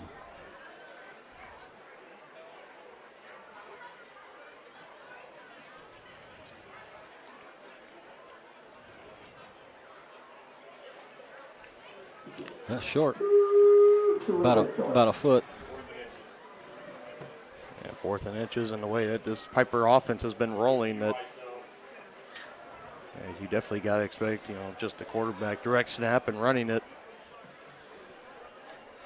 If you're the Chieftain defense here, what are you doing? You just automatically keying off the quarterback run, or what are you thinking? I'm thinking that they should probably stack the box because I don't think they're going to throw it here.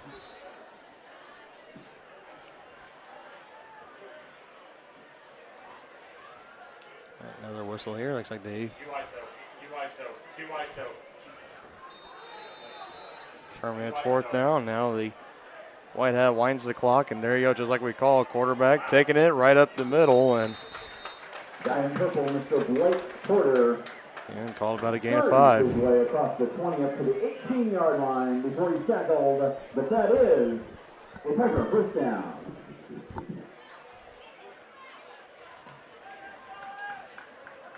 Piper looking to speed it up here a little bit. This one, hand it off, and good tackle. And there you go. That's how you come up and lay a hit. That's Wyatt Harris putting the hit on Miguel Martin. And call that just about a gain of 1, and that clock keeps rolling as we get closer and closer to 2 minutes. About 1 brings up a 2nd and 9. They need to keep them out of the end zone if they can here. Yep, and Chieftains, they do get the ball to start right the second half, so something to remember. But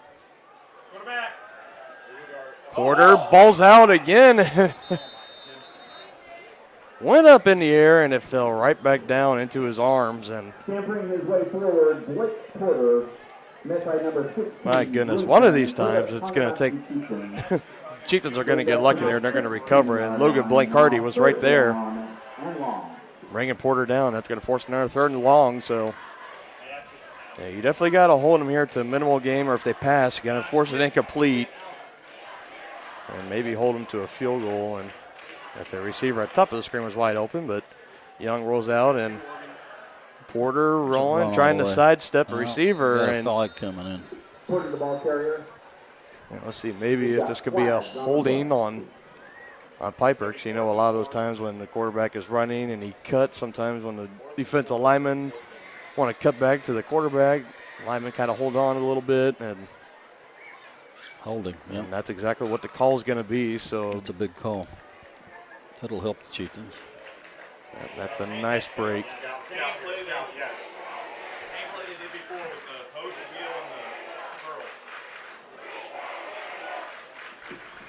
the curl. Holding the call against the Pirates.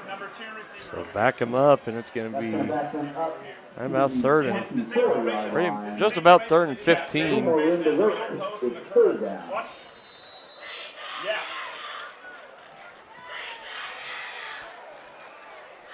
So third and 15, huge play here for the Tonganoxie defense. Porter taking a snap, having time. He's lobbing it. He's got a man open. Touchdown, Piper. Colin Vigil. Huge completion there for the Pirates as they add another 6 to the board.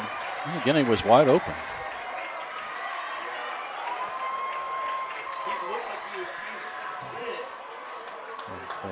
No pass rush on Porter whatsoever. He had all day back there to throw the pass, and he puts a perfectly placed ball right to Vigil near the back corner of the end zone. And the impending extra point is up, and it is good. Well, the Chieftains are going to have another comeback victory if they want to win tonight. 23-7, they trail Piper. It'd be big to get some points in the next minute and 10 seconds. Yeah, this has just been a rough outing so far for the Chieftains. Yeah, especially the defense. They've scored on every possession. Yeah, it's been pretty scary so far. You know what else is going to be pretty scary, partner? The Spooktacular on October 29th from 6 to 8 p.m. on 4th Street in downtown Tonganoxie. Be sure to bring your kids and trick-or-treat on 4th Street, sponsored by the Tonganoxie Business Association and your local businesses. With over 45 stops to trick-or-treat, it will be fun for all. Lily, I'm going to go ahead and take you to that, so just be ready. And Todd, too. Todd. You can take Todd. At the 40. Team it up. It's going to be a great time. Looking forward to that, but back to matters here on the field. Chieftains in desperate need here of a big play. Yeah. A couple games ago, we had one go to the house right before the half.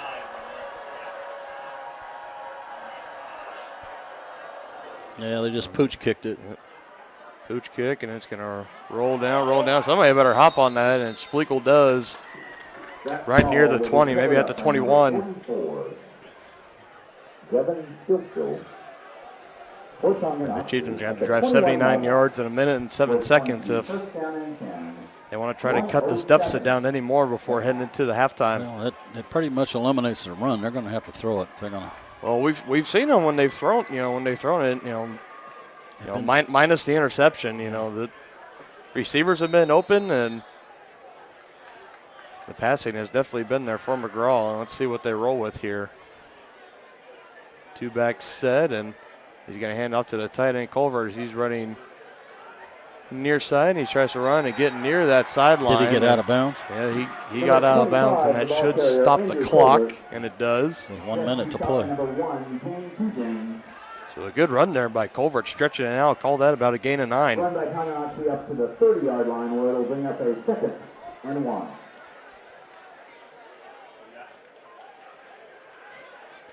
Yeah, they're playing 2 deep safeties.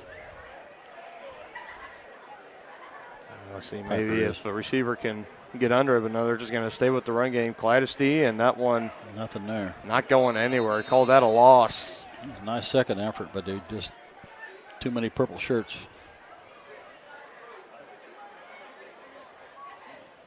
And about a loss of 1 on the play, so 3rd and 2, and Tonganoxie is going to have to run one more play. And they run this next play. They can wait for the clock to run down and they can go to halftime. Yeah, they don't have to give the ball back to Piper. Third down. Let's see what they do, and they're just going to. Oh, no. Ball put on the ground. By McGraw, play is whistle dead. Number 10, Trevor McGraw. Looks like a broken play. Yeah, I'm not sure. I think it was another RPO, and McGraw, I think when he was going back to throw it, I think he just lost handle of the ball. It's halftime. They hit the turf, and it is halftime. The Chieftains are definitely going to need some halftime adjustments at this one. So they trail the Piper Pirates 23-7. Going into halftime, we'll be right back with the White Birch Properties Realty Executives halftime show. Right after this, you're watching Chieftain football on Tonganoxie Sports Live.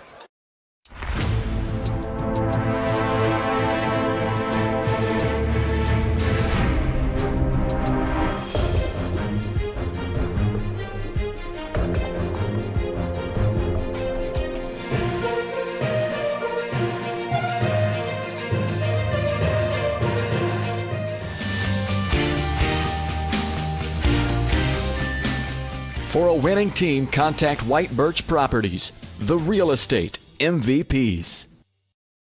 Wizard of Paws, now at their newly renovated location in downtown Tonganoxie, offers personalized pet grooming, doggy daycare, dog obedience, and socialization classes. At Wizard of Paws, your pet will get a one-on-one grooming experience, ensuring they return to you quickly and looking fabulous. And their new facility offers amenities and space that is doggone amazing. Call Wizard of Paws at 913-416-0255 or visit their new location at 406 East 4th Street in Tonganoxie. Learn more at wizardofpawspet.com.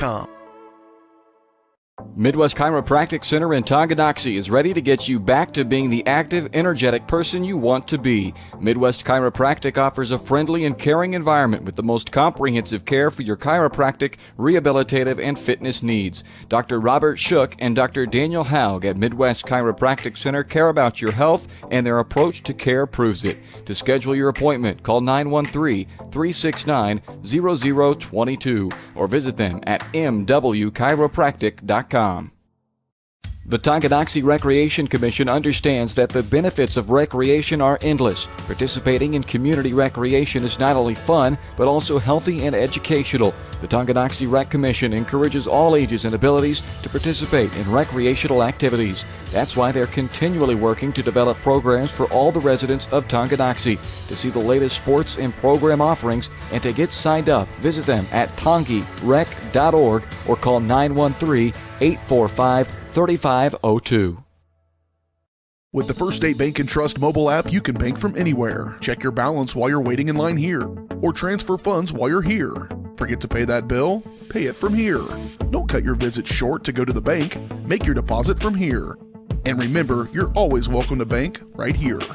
Did you know First State Bank and Trust has donated over $112,000 to Tonganoxie schools? Every time you swipe your Tonganoxie Chieftain debit card, we donate. For more information, visit us at firststateks.com. Member FDIC.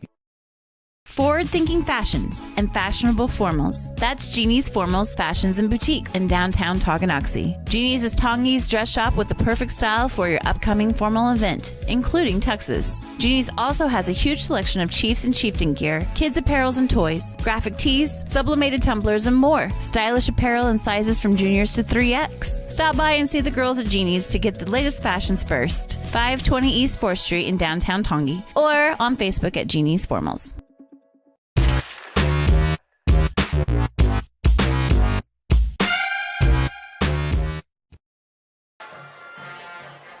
Back here at halftime, it's not looking good for the home team, folks. 23-7 in favor of the Pirates. And that first half, it was a lot of, oh, my goodness. I mean, Tonganoxie defense, I guess let's go ahead and start there. My partner making a run for some bottles of water. But, yeah, run defense for the Chieftain defense definitely has not been up to the task tonight. We've seen, pretty much anybody. You can think of Blake Porter, especially the quarterback for Piper. He's just been having his way and running the ball all over.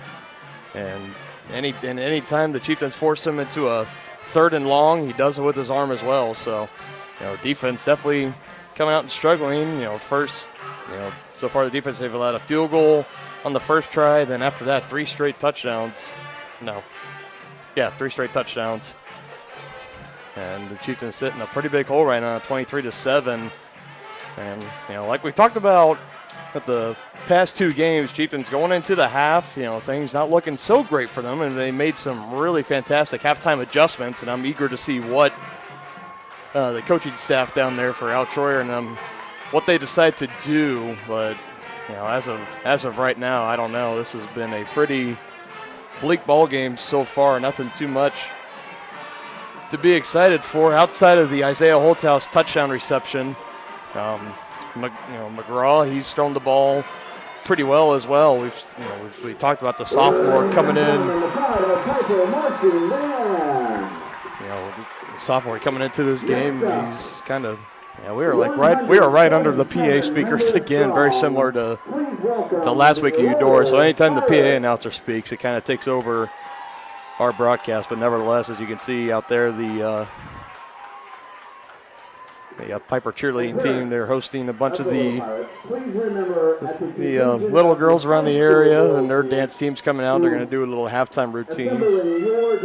I feel like a lot of the games that we've gone to and we've had at Tongi, I feel like we've had like 3 or 4 of these by now, but it's always a great thing to see the high school cheerleaders do and the schools do, kind of getting back out to the community. And like we talked about last season, we didn't see too much of that with COVID-19, but now we're starting to see it more and more this year, and it's something that's really great to see.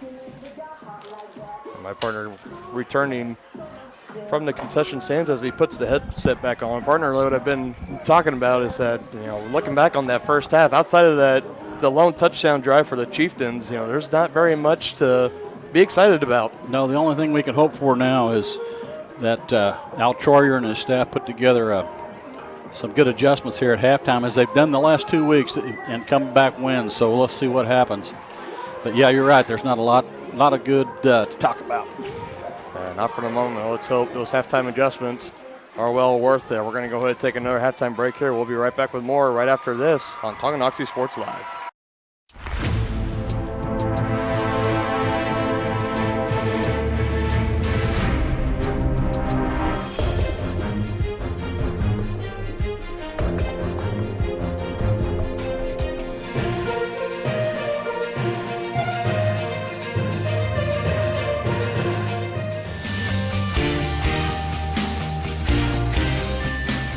For a winning team, contact White Birch Properties, the real estate MVPs. Wizard of Paws, now at their newly renovated location in downtown Tonganoxie, offers personalized pet grooming, doggy daycare, dog obedience, and socialization classes. At Wizard of Paws, your pet will get a one-on-one grooming experience, ensuring they return to you quickly and looking fabulous. And their new facility offers amenities and space that is doggone amazing. Call Wizard of Paws at 913-416-0255 or visit their new location at 406 East 4th Street in Tonganoxie. Learn more at wizardofpawspet.com. Midwest Chiropractic Center in Tonganoxie is ready to get you back to being the active, energetic person you want to be. Midwest Chiropractic offers a friendly and caring environment with the most comprehensive care for your chiropractic, rehabilitative, and fitness needs. Dr. Robert Shook and Dr. Daniel Haug at Midwest Chiropractic Center care about your health, and their approach to care proves it. To schedule your appointment, call 913-369-0022 or visit them at mwchiropractic.com. The Tonganoxie Recreation Commission understands that the benefits of recreation are endless. Participating in community recreation is not only fun, but also healthy and educational. The Tonganoxie Rec Commission encourages all ages and abilities to participate in recreational activities. That's why they're continually working to develop programs for all the residents of Tonganoxie. To see the latest sports and program offerings and to get signed up, visit them at tongirec.org or call 913-845-3502. State purpose of visit. Well, our tractor's gonna kick the bucket this year. Searching internet for new bucket. I don't need a bucket. Provide bucket color preference. Red, yellow, taupe, magenta. Oh, wait. They are out of magenta. Robots don't know you. We do. I could do a quote on a new one. With us, getting the right coverage starts with a conversation. It's your future. Let's protect it. Contact Farm Bureau agents Tex Vandervoort and Jerry Sanders in Tonganoxie today. Everything old is new again at New Again Outdoor Furniture Restoration in Tonganoxie. Keep your furniture for generations to come with a call to New Again. They specialize in restrapping, mesh sling replacement, welding, and powder coating of all outdoor furniture. New Again has an incredible eye for detail and a passion for environmentally friendly and cost-effective furniture repair. To learn more, go to newagainpatiofurniture.com. Call 913-764-1999 or see more of their projects on Facebook. New Again Inc. in Tonganoxie.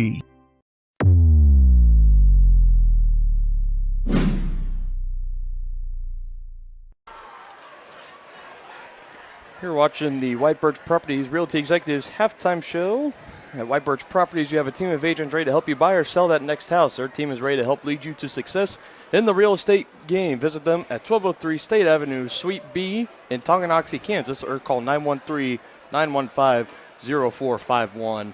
Dance routine wrapping up on the field. I imagine the butt chewing there in the Chieftain huddle is continuing right now. But This halftime show, we had a lot of the little ones doing the cheerleading, and I know Lily is going to be doing that at the Bonner halftime next week, right? Next week, I believe. So a shout out to Lily Bell and good luck next week. Definitely looking forward to watching that. I'm sure Mom will be there to record, but anywho, back to matters here. Piper, 5 minutes left to go until players come out and start warming up again. Let's take another look at those around the league matchups. And like we talked about, the game that we'd be looking out for was Spring Hill against DeSoto, and partner, it's not going the way of the Frontier League right now. Well, for Spring Hill it is. For the rest, it's not. 28-0 right now over DeSoto, and that is definitely an eye opener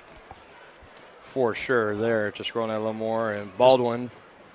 Did you want to say something? They just continue to put up points, and they're right on pace at halftime. They're almost halfway there to 50. Yeah, I mean, they've been averaging 45, 48, 50, 50 points a game. It is crazy. Chieftains are going to have their work cut out for them in next week's matchup. And just continuing to scroll down here, Baldwin, the Bulldogs trailing Perry Compton 20-0. Bonner trailing Ottawa 23-7. Another kind of surprising one there. Eudora on the road, and they're ahead of Lewisburg right now, 12-7. Low-scoring affair there. And Paola and Wamego, a very tight ball game there, tied at 7 right now at the half. And of course, we got the game here. Piper on top of Tongi, 23-7. And we've seen it a couple times this year, and I think one of the big weaknesses for this Tonganoxie defense, I really believe this, is dual threat quarterbacks. Yeah, because we saw it with Lewisburg, right? And we've seen it. We've seen it a couple times as well. Even we've seen it here tonight, Lewisburg, and even the Paola quarterback, he could go and run, but those were more running back dominant. So I guess really it's the Lewisburg matchup and this matchup tonight where the quarterback, he can just take the direct snap and he can just run it himself. And so far, no resistance shown on that by that Tonganoxie defense. Yeah, I just wonder if we're going to see more of the Wildcat out of the Chieftains. It seemed like when they came out at halftime last week, they decided to go heavy with the Wildcat. We'll see if that works again tonight. Yeah, I mean, when the Tonganoxie offense has been struggling, we've seen them go to that Wildcat, and it kind of gets the spark back up and going, and it'll be interesting to see if that's what they do coming out of halftime here. Chieftains will get the ball, start the second half as they trail 23-7. Definitely in need of a touchdown on the opening drive. And I don't know, do we have the camera? I know we can see them starting. I think the butt chewing is now over. They're huddling up. They're going to break the huddle, and they're going to come back onto the field for some warm-ups. And I have had my fair share of when games are going rough, and you go into that halftime and you're really struggling. Those coaches down there. It's not very popular. I don't think in today's game. The fact of coaches yelling at their players, but hey, that's part of the game. I agree. That is part of the game. When you're not playing up to the standard that you believe your team to be playing up to, it's a very frustrating thing. And And they're not yelling at them to be mean. They're yelling at them to make them better. And exactly. There is a difference between yelling to be mean and yelling because you care. You're yelling because you're passionate. And that's, right. I think that gets lost in today's world. But nevertheless, Chieftains out. They're out stretching. And I'm looking out. I see Piper starting to come out of their locker room. They're going to start walking down the hill. And looks like they'll be starting their warm-ups as well. About a minute left here. We're going to go ahead and take our final halftime break, and we'll be right back with second half action right after this. Trendy tees, fun fashions, team threads, and even candy for the kids. That's the Rustic Heifer in Tonganoxie. The Rustic Heifer is helping make Tongi a boutique lover's paradise. One-of-a-kind, handmade, locally sourced decor, clothes, and accessories. Find the right style for a night out on the town or the best fan gear for the big game. Support local, shop local. Find them on Facebook at Rustic Heifer Boutique and Custom Gifts or stop by 616 East 4th Street in Tonganoxie. Come count the ways 1866 Bar and Grill is Tongi's tastiest. Incredible selection, delicious preparation, and a beautifully designed space all make 1866 one of the area's premier eateries, delivering big city taste in a small town atmosphere. Satisfying sandwiches, sizzling steaks, the best burgers anywhere, and even lovely lemonade. See the full menu on Facebook at 1866 Bar and Grill or order now by calling 913-369-7007. Are you sweating your AC? Pipes plugged? Are you in hot water with your hot water heater? Don't be sad. Be glad with LAD. LAD Service Company in Tonganoxie has been your heating, cooling, and plumbing specialist since 1986. LAD is your dealer for top quality brands like York, Aprilaire, and Wolverine Brass. Plus, they maintain and service all other brands. Schedule your appointment by calling 913-369-3509. Learn why you'll be glad with LAD at ladserviceco.com.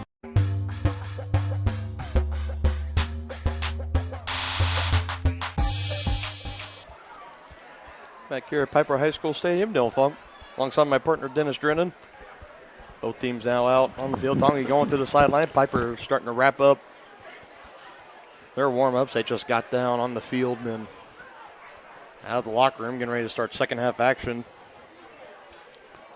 Tonganoxie will be getting the opening kickoff to start here, and they need to make a statement right off the bat here. I agree. If they're going to get back in this thing, they're down 2 scores, so they're not out of it completely yet. I don't know. There's still another half of ball game left to be played, and I do want to just talk a little bit more about that Wildcat. I think if I'm the play caller, for Tongi, I think I'm coming out in that Wildcat, and I'm probably gonna stick with it and see, because we've seen it a lot. There hasn't been a team yet that's really been able to stop it, consecutively. So I don't know. I wouldn't be surprised if that's what we see.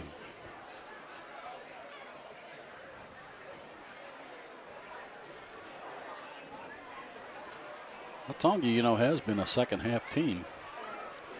They have in been their victories. So yeah, they have been, and in that one against Paola, things were looking pretty grim as well. But they had, Wyatt Harris had the kickoff return going into the halftime locker room, so momentum kind of swung that way. And at the Eudora game last week, they were only, still down by. It was still, still a couple scores. The deficit's a little bit more in this game, but it'll be interesting to see if they can overcome it. Yep. But they need to start on this first drive. Because like we were talking about during the break, the danger of being down 2 scores to Piper is they can control the ball and run a lot of clock. So I agree. That's going to limit the number of possessions Tongi has this second half, so they need to make the most of every one. Yeah, it's dangerous when you start playing with getting into a deep deficit with a team, like Piper, and like a team last week against Eudora, and even the week before that, a team against Paola where they had Caden Ramey. He was run the ball all over them in that first half. You run the risk of falling too far behind, and letting the team that likes to control the ball and control the clock. But even the defense held him in check the second half, and that was a big part of it. Yeah, they was able to get him off the field. Yeah, that's been the huge key is the second half the halftime adjustments for the second half, and let's see if the Chieftains were able to do that here. We're ready to start the third quarter, and the second half kickoff. And brought to you by Community National Bank and Trust. And Tonganoxie Community National Bank offers a diverse mix of products and services to serve your financial needs. You can learn more about all their services at communitynationalbank.net. And number 99, Busick, puts it up on the tee, and he's ready to send it off. Harrison Clydesty back to return, and a little soaring high pooch kick, and it's going to fall into the hands of number 87, Talon Langford. And another flag. And right off the gate, right off the bat. My goodness. It's going to be downed out there by number 5, Terrell Anderson, but we do have a flag on the play. And for the third time, third time in this ball game, a penalty on the kickoff return for Tonganoxie, backing them up even further.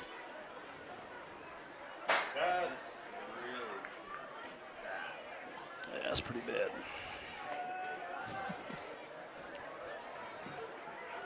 Well, it took them out of decent field position into poor field position. Well, still at the 25, so it's 5 yards better than a touchback. Right. Look at it, glass half full. 11:55 on the clock. 1st and 10 for Tonganoxie, and they're going to give it to Brusman. He tried to get up the gap. It gets tripped up. And they for about a gain of 2. They came out in a standard offense, no wildcat.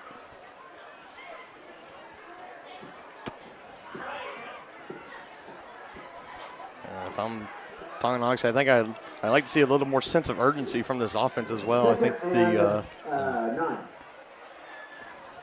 time is taking a lot of time to get the play in. Yeah, the time is coming on for a slow tempo offense, and we've seen in the past the Chieftains like to go a little more fast tempo, and McGraw faking the handoff and throwing on the run, looking for Clydesty, and that pass is going to go incomplete. Clydesty looking for a flag, and he's not going to get it. And just like that, it's going to be about 3rd and 8 for Tonganoxie. 11:09, and it's 3rd down and 8. Again, another tough position here for Tonganoxie. They really need this 3rd down conversion here, partner. They do. 3rd down. Now more whistles on the field, and Piper taking advantage. They're bringing in a couple extra substitutions.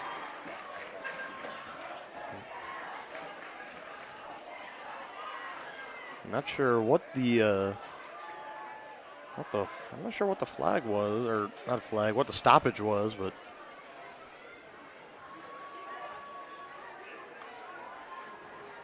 was the clock running again, or? Yep, that's exactly what it was. Yep. Clock was supposed to stop. It didn't stop, so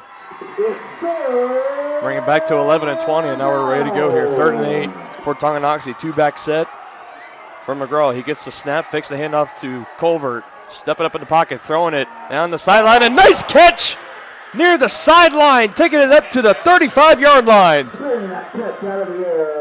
Jesse Young. Great job there, Nice Jesse throw. Young. Nice catch and a nice throw. You hit him right in stride. That game will take Tonganoxie into Chieftains needed that. And let's see if that's a spark that this offense was looking for. See if they can continue to drive here. And again, another perfectly placed ball by McGraw. Very well thrown. Safety's coming over. Now McGraw faking the handoff, feeling the pressure, but he got the ball away, and nobody in the area. And they weren't on the same page on that one. Not incomplete. I saw BB in there getting some pressure along with number 32 for Piper, Evan Dameron. Uh-oh, now we got a flag. And there's the flag. And, illegal man downfield, your favorite call. Oh, my goodness. It was you can't even throw the ball away without it being called. I don't know. What how many yards are it's 2, right? What's that? for the amount of yards that linemen are allowed to go downfield. 5. Is it 5? Yeah, golly, man, I don't know. It's like there was a lineman that was all the way down. That ball landed near the 10-yard line. Doggone, man. Ineligible downfield is a 5-yard loss. They called 4-yard line, where that's going to bring up a first and 15. What in the world is he calling? I guess That's he called a legal that's man downfield, and then he called something else. I think that if it's a loss of downs, I think it's intentional grounding. I don't. Yeah, check, go. And back him up a little more, so now at the 45. So again, penalties, just another huge just killing him. Momentum killer here for Tonganoxie. Reset. Second down and 20. Now it's 2nd and 20. Holy cow. And the Tongi coaches up here just as confused as we are, but nevertheless, got to play ball. Hand off to Brusman. And nice run there, swallowed up by Beebe. He's smushed out there by Camden Beebe. Run of about 5 makes it a third down at the 40. Again, boys and girls, ladies and gentlemen, student section, it is third down.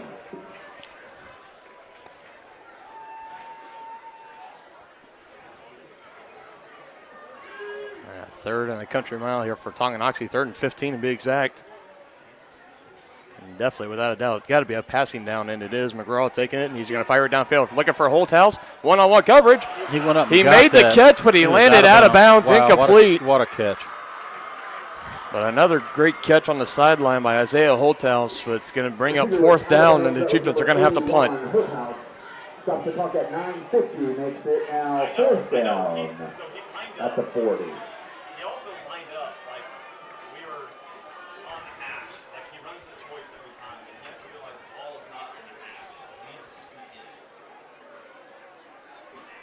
And penalties, man. And killers. And the snap bounces to Bailey, and he's going to punt it down the field. Nice punt. And now inside the 10, and mark it right at about the 7 yard 7 or 8 yard line. 7, 8 yard line. At the 7-yard line, where it's going to now the defense needs to step up. They need to get this ball back.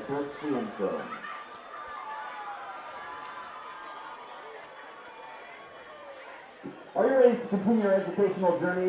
Whether you're a new high school graduate or planning to go back to school, another great opportunity there wasted by the Tonganoxie offense. Have yet to really just kind of find their stride so far in this ball game. They've had a couple of nice looks. The Holthouse, he's had a couple of great catches, one for a touchdown, and that one just a few moments ago would have been complete if he just would have landed in bounds, but he landed right on the white chalk here on the Piper sideline. Now Piper's going to be taking over 1st and 10, ball at the 7-yard line. Another high snap, but another high snap. Yep, Porter's able to collect, and he's going to run to himself, but not for a very large gain. Those high snaps just mess up the timing.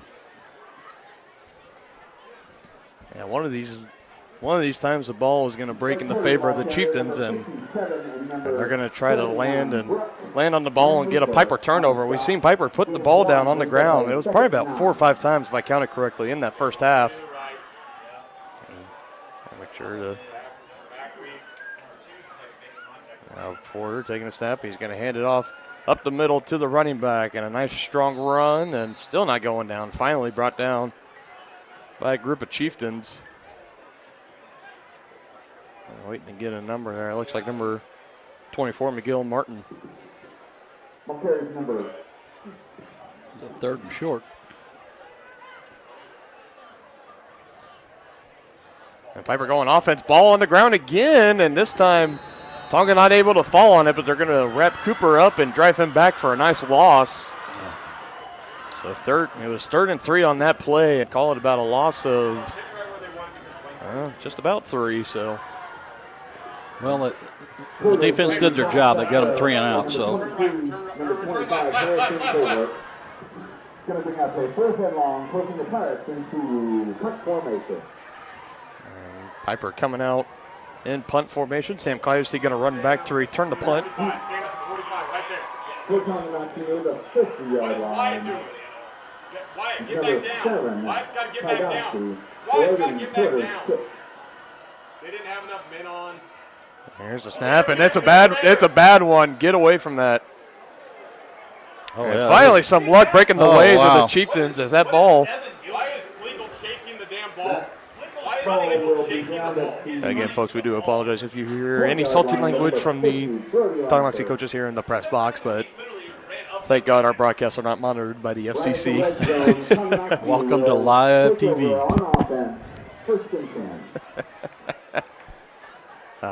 It's great, though. Chieftains definitely need to capitalize on this opportunity. 1st and 10, question. ball at the 20-yard line after the shank it punt. looks like they're in the Wildcat. And this is what I've been waiting for. Give it to senior Sam Coyote, and he's going to try to run up the middle and a nice little strong run again. A little off-tackle play there. Looked like he picked up, 3 or 4? Maybe 3. Yeah, I think they're going to call it 3. It looks like they're kind of running away from Camden Beebe, number 70. He's over here on the left side, which is where they've been having their most success. Yeah, I mean, Camden Beebe, I don't blame him. Definitely the biggest guy on the field out there for Piper, following a lot of his brothers in the past. And now Coyote taking it right up the middle, breaking a tackle inside the 5, going to the goal line. Yeah. Touchdown, Tonganoxie! Yep, Sam would not Senior be Sam Coyote! He would not be denied. Way to go, Sam. That's exactly what the Chieftains needed, and they got it. And again, like we said, where did it come from? The Wildcat.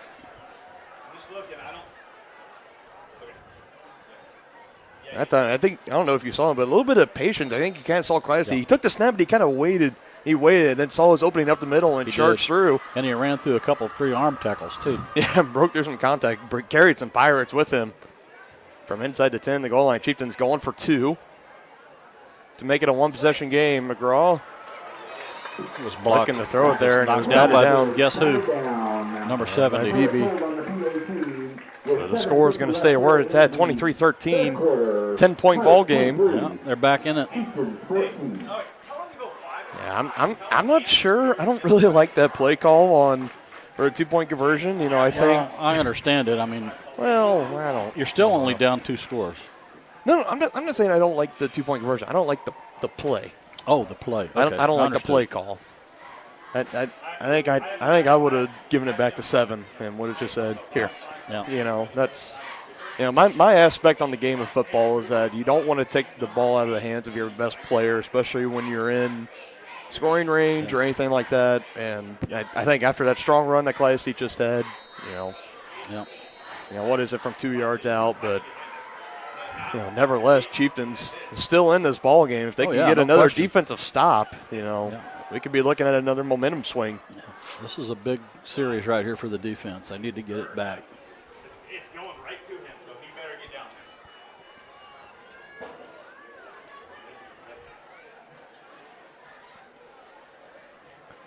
Jackson McWilliams teeing it up, getting ready to kick it off. And back to return for Piper, number 4, Devontae Herrick-Britton, and again another one that's pushed up in the air, fair catch, and that was a good kick. Yep, and just back at the 30-yard line, right around the 27-28. Yeah. So there you go. And almost as good as a touchback. Pirates will fair catch that ball at the 29-yard line. They'll start 1st down and 10. Yeah. Again, this is It was counter.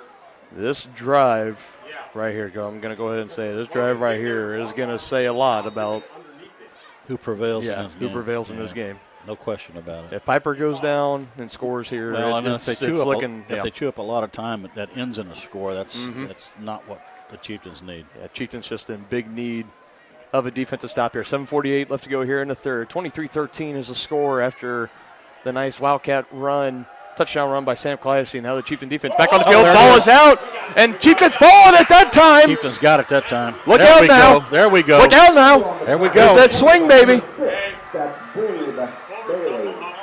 And he got a shot in the nose. Andrew Culver, helmet is off, and And, I didn't see any extracurricular activity after the play, so it might have just been pretty hard. Looks like he lost his helmet and took a shot in the nose. Yeah, that's pretty hard, but here we go now. Yeah, this is huge. And it looks like they're going to stay. Well, no, they're not. They've got McGraw back out there.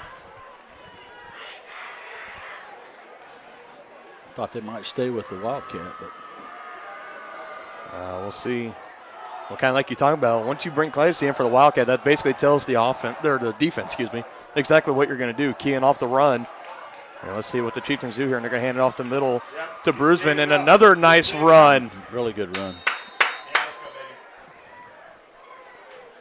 And another nice run up the middle. Again, like you said, partner, away from BB. Yep, they're running away from 70.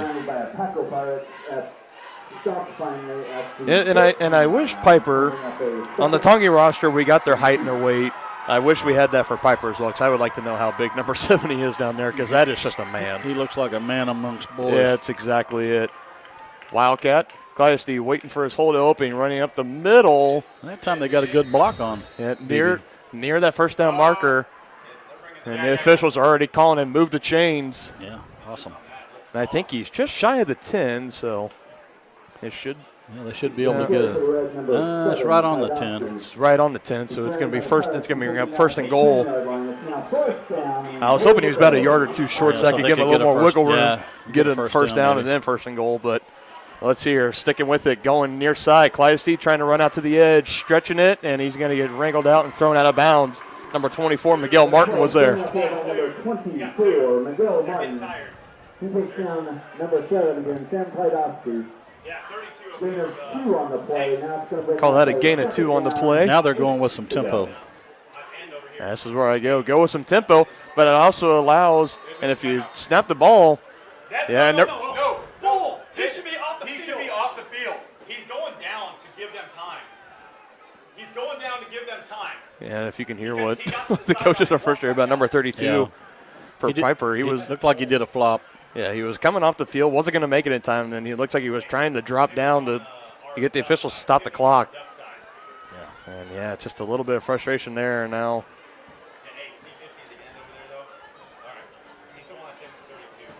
Chieftains now lined up again, and they got the Wildcat going. They get the play clock back up to 40. Whistle is blown for the Whitehead, and here we go.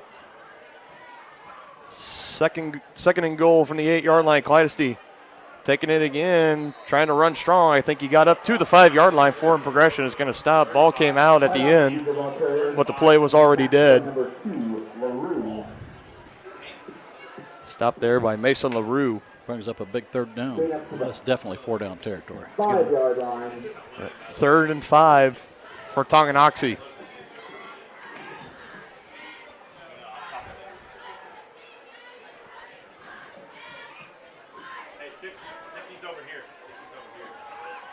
Looking over, getting the play call from Troy. I think it's going to be a pass. Well, they're in the Wildcat, so we'll see. I see. Taking himself, running up the middle. He had a gap, trying to push the pile over, and they're going to say he's short. I think he's going to be short at the 1-yard line, maybe. Yeah. Yeah, right at the 1. Right. Chieftains need to punch this in. To the 1-yard line. Ladies and gentlemen, you got to go here. You got to go here. Goal to go. You got to go. That's exactly what the Chieftains are doing. And let's see. Takes the snap. There's a flag is up. And Play with the dead. this is going to be an absolute killer if this is on Tonganoxie.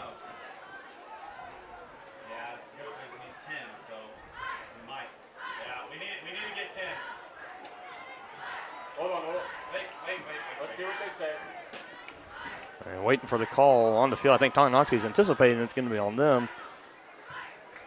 Yeah, I don't know. I didn't see any early movement. Did you? I did not.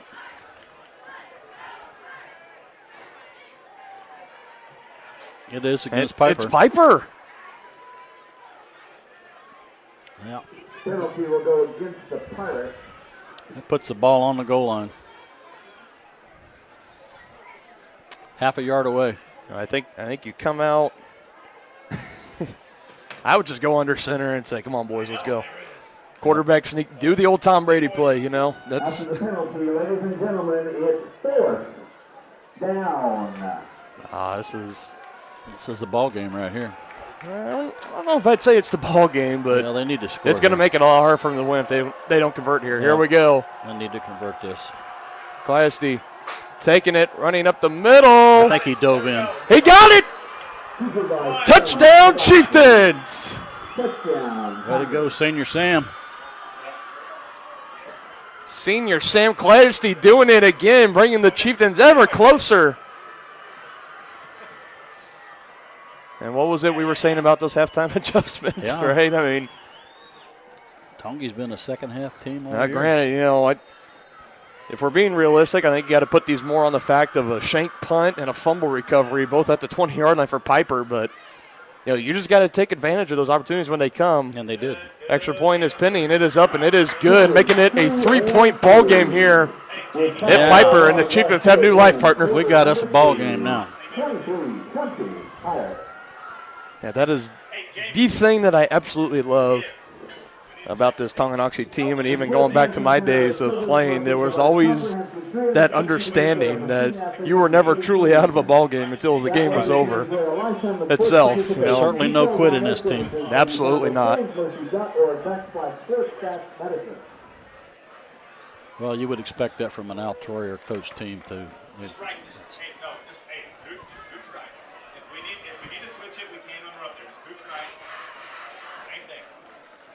That's absolutely incredible. A 13-0 run here to open the second half. Just what the doctor ordered. Yeah. Chieftains were trailing by 16 at halftime. They are now only trailing by 3 with just a second over 5 minutes left to go here in the third. And keep in mind, Tongi has a whale of a field goal kicker in McWilliams. Yep, that's always a nice advantage to have, especially here in Kansas 4A high school ball. I mean, it's especially rare to have a potential field goal kicker like that on your team. And let's see what he does here. McWilliams coming up, and he pooches it, and it's going to be a fair catch. Not quite past the 30, but it's going to be about the 33, 34. All right, defense needs to answer once again. We're down to 5 minutes in the third quarter. Yep, this is going to be huge here. At the 34-yard line, first down. Again, our presenting sponsor tonight is Kansas Insurance. At Kansas Insurance, you'll find personalized coverage designed for you, because as an agency, they believe in taking time to issue personal care and attention to each individual client to see how they can help you protect what matters most. Call 913-369-6600. And folks, I do just want to keep reminding here,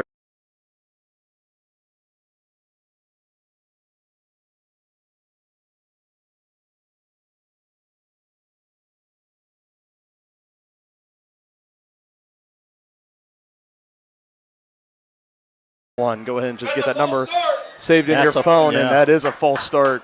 That's indeed. Good for I the think we're going to have to start doing this more often. I love kind of having the the cozy press box, and we're kind of getting access to stuff we don't usually get. You know, this is pretty nice. Yeah, it's kind of interesting to hear what the coaches are calling here. Yeah, I mean, what they're seeing. It really is. And believe me, they're getting excited too. Yeah, there's kind of a. You can feel the energy just kind of flip here. Now Piper, after the false start penalty, making it 1st and 15. Ball just shy of the 30. Double fake handoff up the middle, wide open, but coming in for the tackle. Sam Clatesty. Coach Bond is furious. I don't think one of his linebackers stayed home on that. Call that about a gain of 7. That's going to bring it to about a 2nd and 8. Ball on the 31-yard line. 36-yard line, excuse me. Get him. Trying to stretch out, waiting for his blockers, and Chieftains able to pursue and get there. Sam Clasty was the first one there, and then Brusvin and others come flying in for the stop, and that's going to bring up just about 3rd and 4 for the Pirates.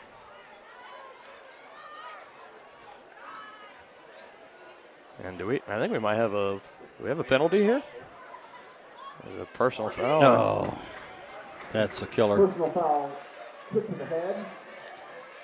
Kick to the head? Is that what he said? A hit to the head. Hit to the head. Did you say kick to the head? I thought that's what I heard the PA announcer What is say. this, Antonio Brown against the? I don't know.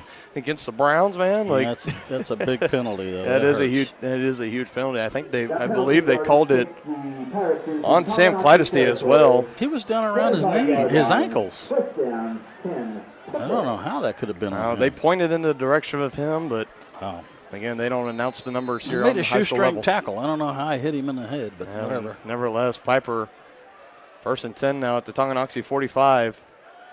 Porter handing it off. Same play. Same play exactly. And Clydesdale again on the stop. Miguel Martin just running on that right side, stretching it out. Yeah, they're running behind big number 70. Up at the 40.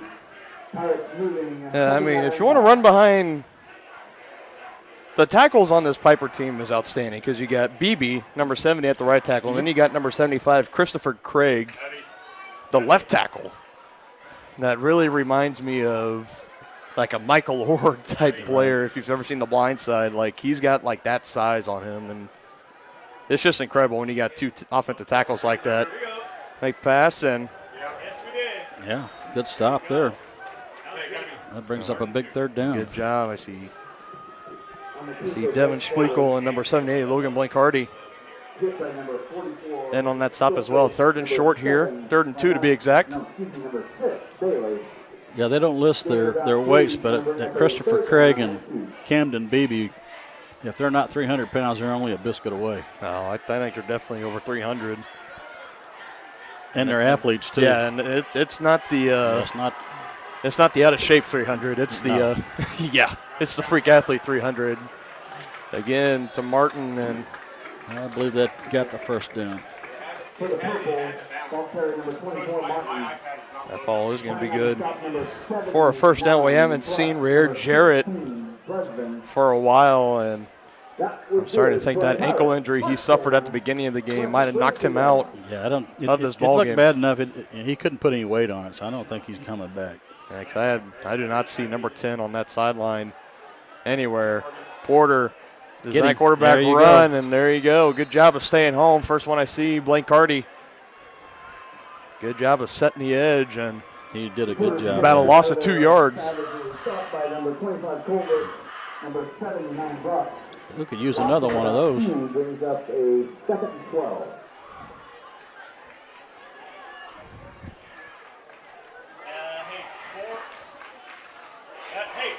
This is the wheel. This is the wheel post. This is the wheel post curl. Wheel post curl. Look out for the wheel post curl. We gotta get somebody over there. We gotta get Gabe over there. Let's see what happens here, and that's exactly what it is, and right there on the curl. Coaches saw that up here. Coaches saw that from a mile away. That was Ethan Walker there on the reception, and it's going to be good enough for a 1st down. Yeah, credit to Fogren and Tiroff up here. They caught that one a mile away. Yeah, they did. I can't see it. We don't have the.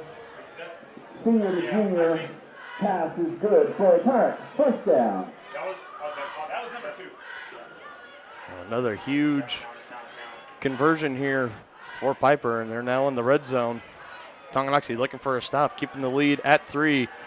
Design quarterback run by Porter, running right side, gets knocked out of bounds. 12, Blake Porter. Number 7, Clydesdale, number Past the 20, and I think they're going to mark him pretty close to the 17, 18-yard line. 2nd and 5. Formation 3 times. Same play every time. It's that curl, post, and wheel.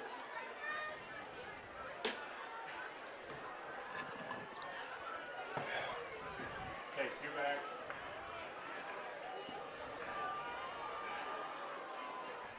Second and 5, Porter handing it off to Martin, and he goes right up the middle, almost untouched, inside the 10 and taking it to the 5-yard line.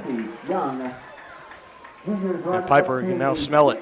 Yard line with 1st and goal to go, purple. See if they can bow their neck here. Need to keep them out of the end zone if you can.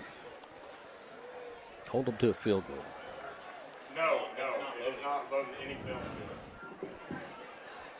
First and goal here for Piper. Ball at the 7-yard line. And I'll watch the quarterback run here. Martin in the backfield with Porter, and Porter fakes the handoff to Martin. He's going to try to run it himself. Nothing there. And he's met pretty much head on right at the 5-yard line. Bruceman right there to meet him. Run down by number 18, Young. Takes the ball just inside the 6-yard line. It's now second. Goal to go. And I think the PA announcer, I think he's getting a little confused with the 16 and the 18. Yeah, he is. You know, it took me a game to get used to that as well. But especially in the second half when their jerseys are all. Yeah. Porter running up the middle. Looks like he's stopped inside the 5. Porter the ball carrier.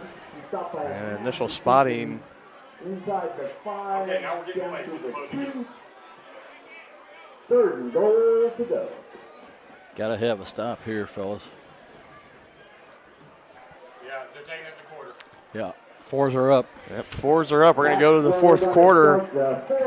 Tonganoxie definitely winning the 3rd. And looking to take it into the 4th as they trail the Pirates by 3, 23-20. We're going to have 4th quarter action right after this break. You're watching Chieftain Football on Tonganoxie Sports Live. At Family Medicine of Tonganoxie, you'll find incredible care close to home. A friendly staff here for you when you need them, offering primary care for all ages from general physicals and health exams to minor procedures and x-ray services, along with an overall patient education ensuring peace of mind that you're receiving the best care possible in a convenient, accessible manner. Visit lmh.org or call 913-845-8400 to schedule an appointment and learn more about the incredible primary care providers at Family Medicine of Tonganoxie, your partner for lifelong health. For more than 20 years, Kevin Gallagher with American Family Insurance has been serving area families and businesses. As members of your community, Kevin and his staff understand how important it is to be there for you, their trusted neighbors and friends. With locations in Tonganoxie and Kansas City, the Kevin Gallagher Agency is building stronger partnerships. Get a quote today by calling 913-369-4444. That's 913-369-4444. Home, life, auto, farm, and more. The Kevin Gallagher Agency, American Family Insurance.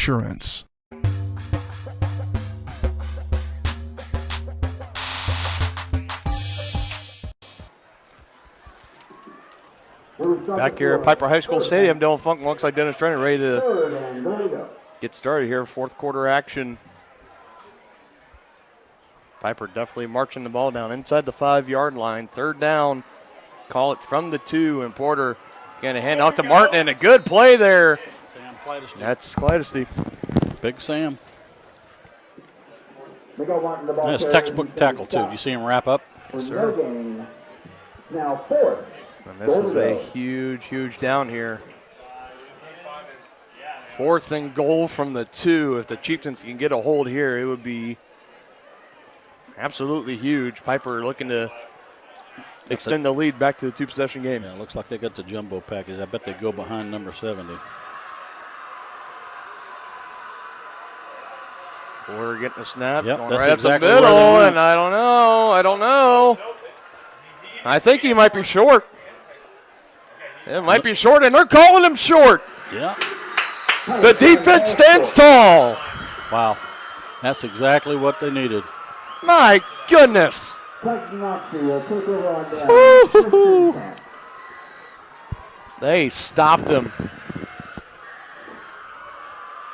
That's huge. Porter met on pretty close to the line of scrimmage, and I thought he fell forward and he stretched the ball out. I thought it might have been enough, but my goodness. So good news is you stop him. Now the bad news is you're going to be taken over.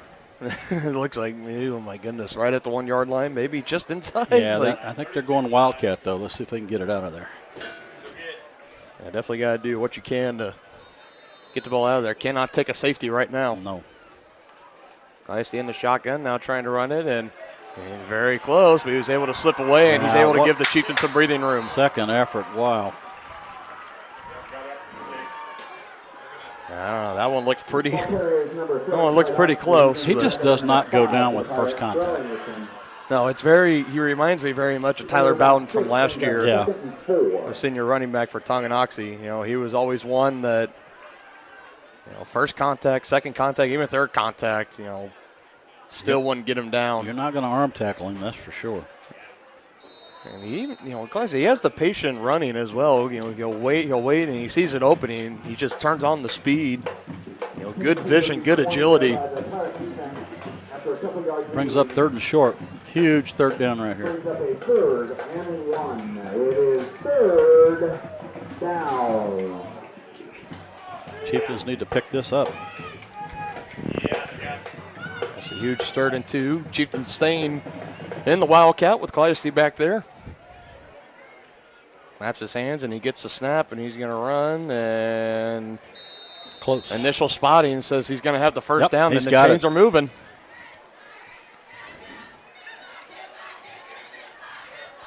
And now it would be really nice if the Chieftains can go on a drive very similar to the opening drive of Eudora last week. Go on a nice 8-minute drive. Right. End it with a touchdown. Right. Let's see if they can do that. And again, like we talked about, the Chieftains, they do have the benefit of Jackson McWilliams, so he does have a potential to make the field goal. We saw him warming up. He was hitting it from just about 40 yards. The Chieftains would need to get the ball pretty close to the 30.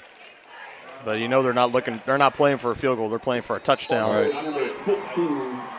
And they're back to the conventional set. And the first down run to Brusvin. And, we talk about all the time how Clydesty, how great of a runner he is. We need to start giving more credit to Colton Brusvin. Oh, no question about it. He is tough. Yeah. He is a hard-nosed runner. Very fitting. Brusvin is a bruising running back. Yeah, no question. Staying in the traditional set, Brusvin and Colvert in the back, and they're going to hand it to Colvert, and not getting much there, but he's able to slip away. Wow. Second effort, first down. Ball carrier, this time is number 25. I don't even know how that happened because, I saw he got hit at the legs. I thought he was wrapped up and rolled down, and somehow able to slip away. He kept his legs moving. To the 23-yard line with first down 10. All right, let's keep driving, fellas.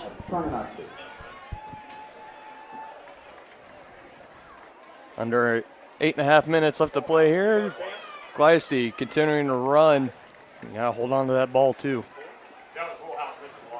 Ball carrier is number 7. This is where the Chieftains really like here. They like to run the ball. Now they're starting to get 4 yards. If you get 4 yards a carry, they're just going to keep running the ball every single time. Call that a gain of 5.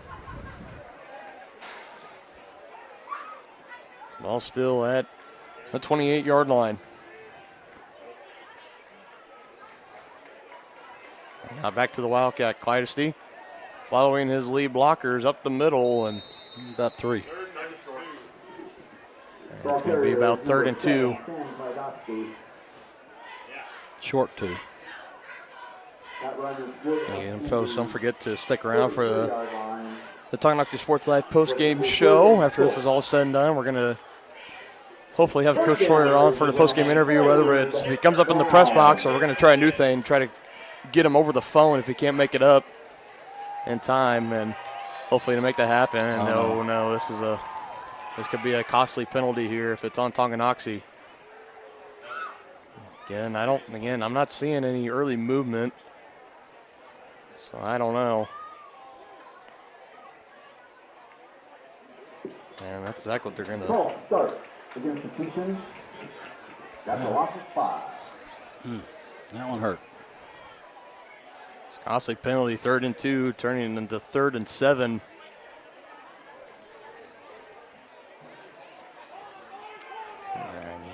I didn't quite see where that was, but I think they're going to stay in the Wildcat because I believe Coach Schroyer thinks this is 4-down territory. It's 4-down time. Now let's see, and there he goes, Sam Clydesty, past the 50. One man to beat. He's probably going to drag him down past the 20 and shoved out of bounds. And no flags. My goodness, what a run! He was being chased by Herrick Britton. Oh! What a run. That was huge. Oh, my goodness. Again, text THS to this number.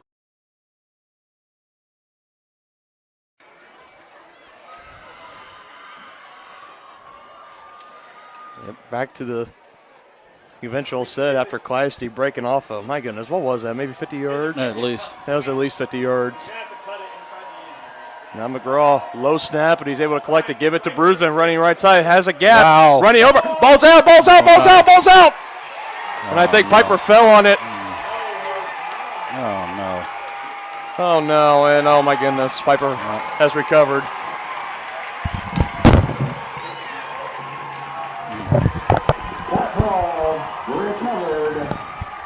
Well, there's still 6.5 minutes, so they got to get a stop.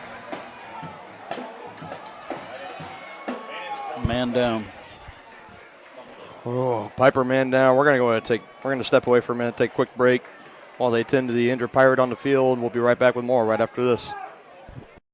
Bank and Trust mobile app, you can bank from anywhere. Check your balance while you're waiting in line here, or transfer funds while you're here. Forget to pay that bill? Pay it from here. Don't cut your visit short to go to the bank. Make your deposit from here. And remember, you're always welcome to bank right here.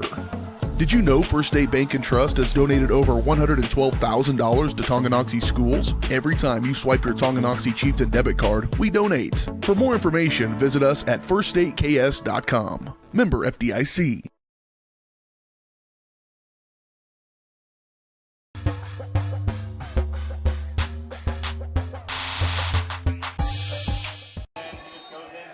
And back here at Piper High School, Tongi driving on what could have been a drive that was going to give him the lead, and they fumble inside the 5-yard line, and Piper recovers. And now the Tonga defense definitely in need of a stop here, and there you go. And it's not going to be first safety. Forward progression is going to get him out to probably about maybe the 2 or 1. And again, I think I heard somebody say it up here. I don't know who said it. It was like a Clyde Edwards-Alaire moment. Yeah, that's what I said. Strong run. He even ran over. I believe it was Holthouse. He ran over and then. Well, and that's he was trying to make a play, and he was making good progress. Unfortunately, the ball came out. Yeah, but I mean, it's a time like this, we're just now under 6 minutes left to play, so still plenty of ball game. So, Chieftain defense just going to have to step up here. Try to get a stop. Clydesdale looking to blitz, and here he comes fast, and Porter able to get it away quickly, and able to drag it up to a first down. That's Herrick Britton. Quick pass out there to number 4, Devontae Herrick Britton. Number 18, young, number 81, Holthouse on the stop. Clydesdale was coming hot straight for Porter in the backfield, and he was able to get it out to his hot route, and Britton was able to reel it in and take it up for a first down.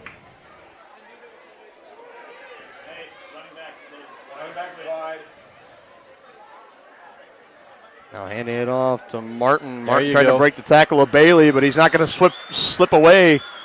Good job there, Gabe Bailey being the right man there. Tackle for a loss.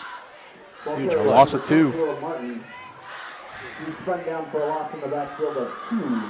Yeah, like we talked about this game, so close here for the Chieftains. It's almost a must-have if they want to hold on to any hope of competing for a Frontier League title. Yes, we need something. Yes. Because if they can win this game against Piper, then they can leapfrog them for second. They still got to hold on here. Sprint out pass, Porter, and it is incomplete. Big third down here. Doesn't get any bigger than this one. Got to hold him here on third down, Tongi. If they pick up this first down, they can run a lot of that clock. Make Tongi use their timeouts. The clock is now stopped. 4:27.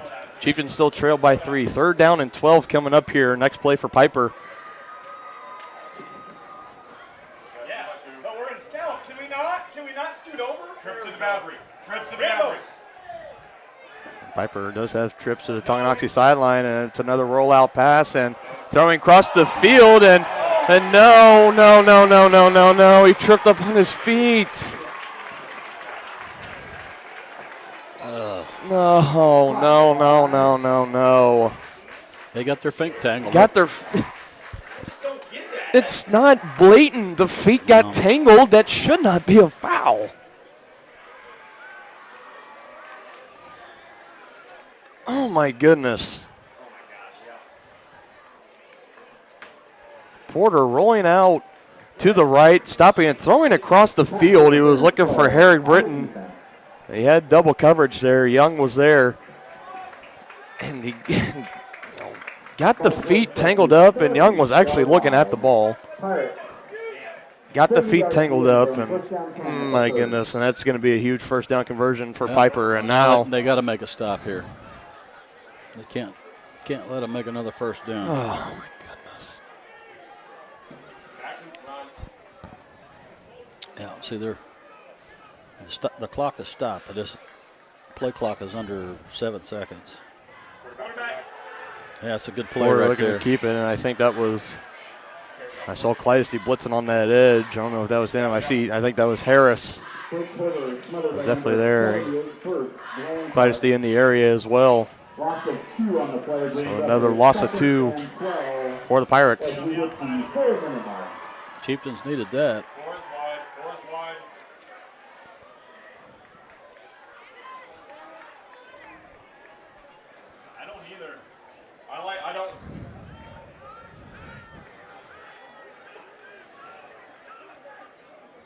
Huge play. Design quarterback running. Bailey sealing the edge. Hopefully that'll be a holding call on Piper, but nevertheless, Tongi doing a great job getting the stop there. Holding him right near the line of scrimmage, and let's see what the flag is for. And partner, if this is holding on Piper, would you accept or would you decline and make it 3rd and 12? I would decline it. And it is going to be holding on Piper. Are they going to take it? They're talking right now, and I'm waiting to see what they call. They're going to take No, they're going to go ahead and back him up. So 2nd and 12, they'll back him up. It's going to be 2nd and 22. Yeah, I think I agree with you there, partner. I think I would have gone, declined the penalty, would have forced Piper to maybe throw the ball there on that play. Yeah. Although, I mean, we've seen that when Piper's had the pass, I mean, they've been picking apart this Chieftain secondary, so. There we go. Looks like we got double coverage on the near side here. Young and Clydesty on Herrick Britton, and Porter going to take the snap, and he's going to be chased back. Culvert was the first one there to get pressure, and he's able to slip by, still pick up some positive yards after that. It's still going to bring up, it's going to bring a 3rd, and this is going to be about 15. Yeah. They need to stop them here because we're under. Well, we've got 3 minutes and 14 seconds. They're probably going to throw it here. Hey, tell Jordan he's on the wheel. They're going that right over. There you go, and the coaches up here, they're calling for it again. Trips to the Chieftain sideline. Looking for that wheel post slant route, and Porter's throwing it, and there it is, wide open. He slips a tackle, and that's going to be a first down for Piper. And I'm not sure what it is with this Chieftain secondary. That curl is getting them every time. And it's the same guy, number 7, Ethan Walker. I mean, I don't know. I mean, if you can't stop a play like that, maybe you don't deserve to win this ball game. I don't know. Well, it's not over yet. But that one hurt. That's back-to-back. He's just number 7's just been going in there and finding a vacant spot and it's setting down in there. It's been the same route, the same spot, the same player. Yeah. My goodness, eventually as a defense, you just got to make a stop. Now Porter going to take it himself up the middle, and he's got that big old offensive line pushing him. Look at that. Wow. Super impressive there. And did the ball come out? No, they call him. That ball come out. It did, but they're going to say he was down. Ball player is number 12.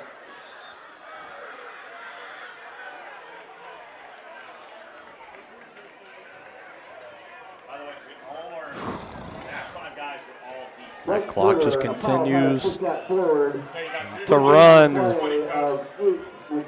Piper can let. They could be under 2 minutes before they snap the ball here. 3-second difference between the game clock. Tonga's going to have to use some time. And the play clock.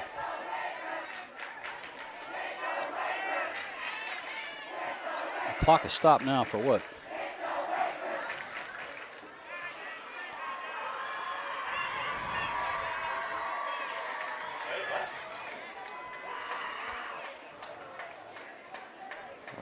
further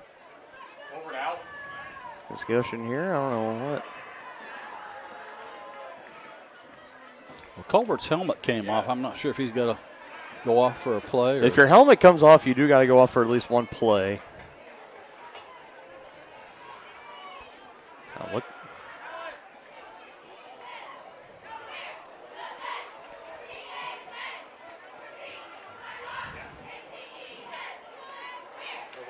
Ball just past the 50-yard line.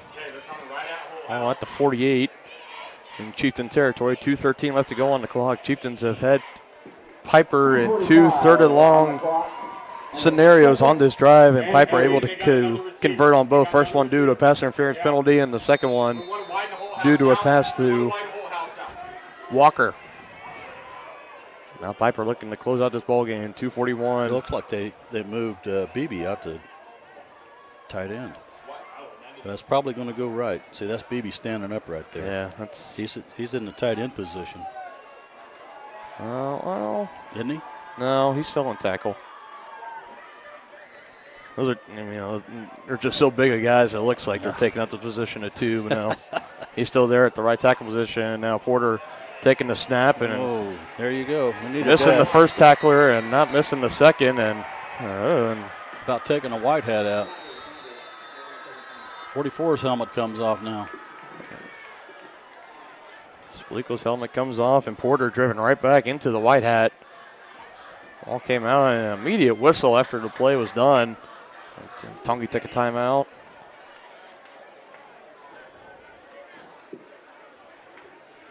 Yeah, timeout, Tongi. Yeah, timeout, Tonganoxie. 2:06 to play. Yeah, they got to stop him here. Got to. Yeah, the first down wins it. Yeah, that's pretty safe to say. Piper picks up the first down, and that'll really force Coach Schroeder to burn his remaining 2 timeouts. And barring any turnover or any crazy luck like that, Piper's going to be well on their way to a victory. Hey, so it's the number 1 does a base like a 12 and in.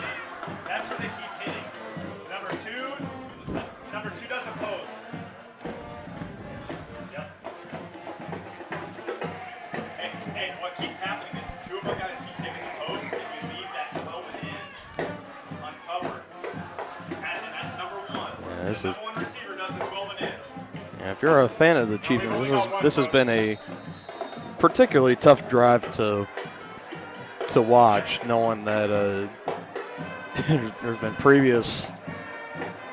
two previous third and longs, both over 10 yards, and Tongi's been so close. Now looking to stop here and right away burning another timeout. Timeout, Tonganoxie. Yeah, a little bit of a head scratcher on that. You can say it on. It's okay. You can say it on there. A little bit questionable, but I don't know. They must have seen something they didn't like. Yeah, something that they didn't like indeed. And so back-to-back plays, back-to-back timeouts taken. Lose them with one. Tonganoxie. Yeah, they'll leave them with 1 left to go here in the game. So a first down here for Piper. It really does end the ball game. Yep.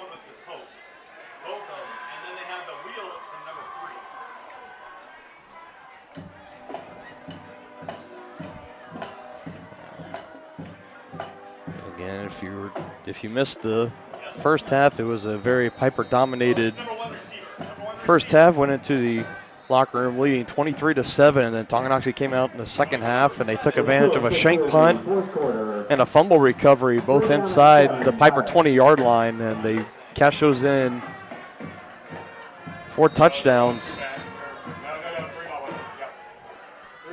Yeah, they need to hold them here. This is the ball game right here. Rolling out, throwing near the sticks, and they're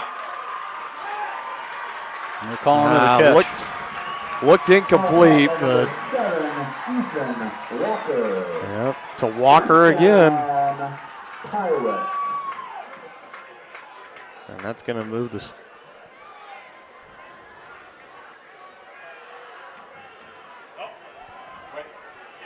No, they're having a discussion here. And also frustration for Piper. They are going to call it incomplete. That is a huge call right there. Huge call. Correction. Pass is incomplete. The official from the far side coming over and overruling the call. And I think that's good because the guy that called for the catch really couldn't see. Yeah, he was to the back of the receiver. 4th and 7. 4th and 7. Hey, let's go. Hey, it's 7, not. Yeah, it's 4th and 7. It should be 4th and 7. I got it. Yeah, it's 4th and 7. No, it's 4th and 7, not 4th and 5. I'm filming right now. It's supposed to be 4th and 7. It should be 4th and 7. They moved the marker and they just went back to 5. Yeah, I think we're gonna have another. They moved it to first down. They're going to punt it. It looks like. So the Yeah, Chieftains well, will get it just under 2 minutes to play. Yeah, well, they're going to punt. Well, what the Tongi sideline is frustrated with right now is that it should be 4th and 7, and that is correct. Yeah, should be 4th and 7. Yeah, they left it where the. I don't know. What? Yeah, they're going to call it 4th and 5, but it looks like Piper's going to be punting the ball away. Anyways, and now we're going to. Supposed to be on the 48. Another stoppage here. Yeah, go, man. Are they going to get it right? You wish they would. Yay! We did it. All right. That is correct now. 4th and 7. 4th down and 7, Pirates. So now that kind of takes the question of maybe running a fake, from 4th and 5 to 4th and 7. I don't know how much that changes, but the ball is snapped and the ball is away, and it's another high soaring punt. Got to get away from it. It's going to take a Chieftain bounce. Good bounce for the Chieftains there. It's going to be inside. They're 35. Now again, this really does become important now. Jackson McWilliams. Yes. Because you are only down by 3, so if you need a field goal to tie it, you can do that. And Jackson McWilliams, again, like we talked about, in warm-ups, we saw him warming up, and he was making them from 40. He was just grazing the front of the crossbar, close to just a little above 45. So Chieftains are in the Wildcat. Yeah, this is for the ball game right here. Oh yeah, 1:51 to play. This is it. These are the moments you train all summer for. Let's get it. Clydesdale out of the Wildcat, going to go left, trying to run it up the gap, and it's going to be nothing going. And Chieftains have no time to waste here. They got to go up in the tempo with only one timeout. 1 yard to the 39-yard line where it is 2nd down and 9. They keep going, and Clydesdale's still back there for the Wildcat. Low snap, and he's looking to pass. He's going to throw it down the field, and it's intercepted. Ball game. It is intercepted. Devontae Herrick-Britton makes the pick, and he seals the victory for the Pirates. Yeah, if you're Clydesdale on that, you just got to throw that one either far down the field where nobody can get it, or only your guy, or something. And that, I don't know. If you're wanting to pass, I bring in McGraw, but I don't know. This is victory formation now for Piper Tonganoxie. They still have one timeout, so they'll burn it here on this first play, and then Piper's going to get out of here with a big victory. And if you're the Chieftains, this is a crushing loss in your hopes for any league title. Chieftains had their chances. Yep, that huge Colton Brusman fumble inside the 5-yard line. That's going to come down as the difference between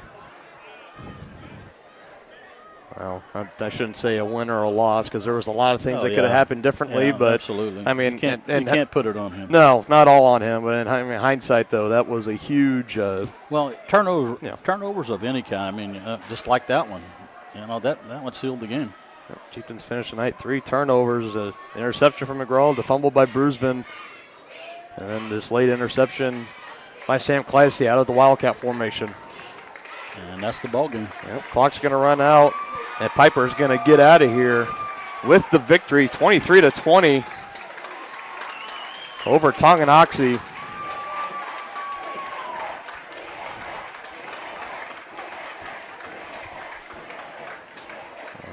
It's just a huge win here at home in the pink out game, and The band's starting to play, and that's going to do it.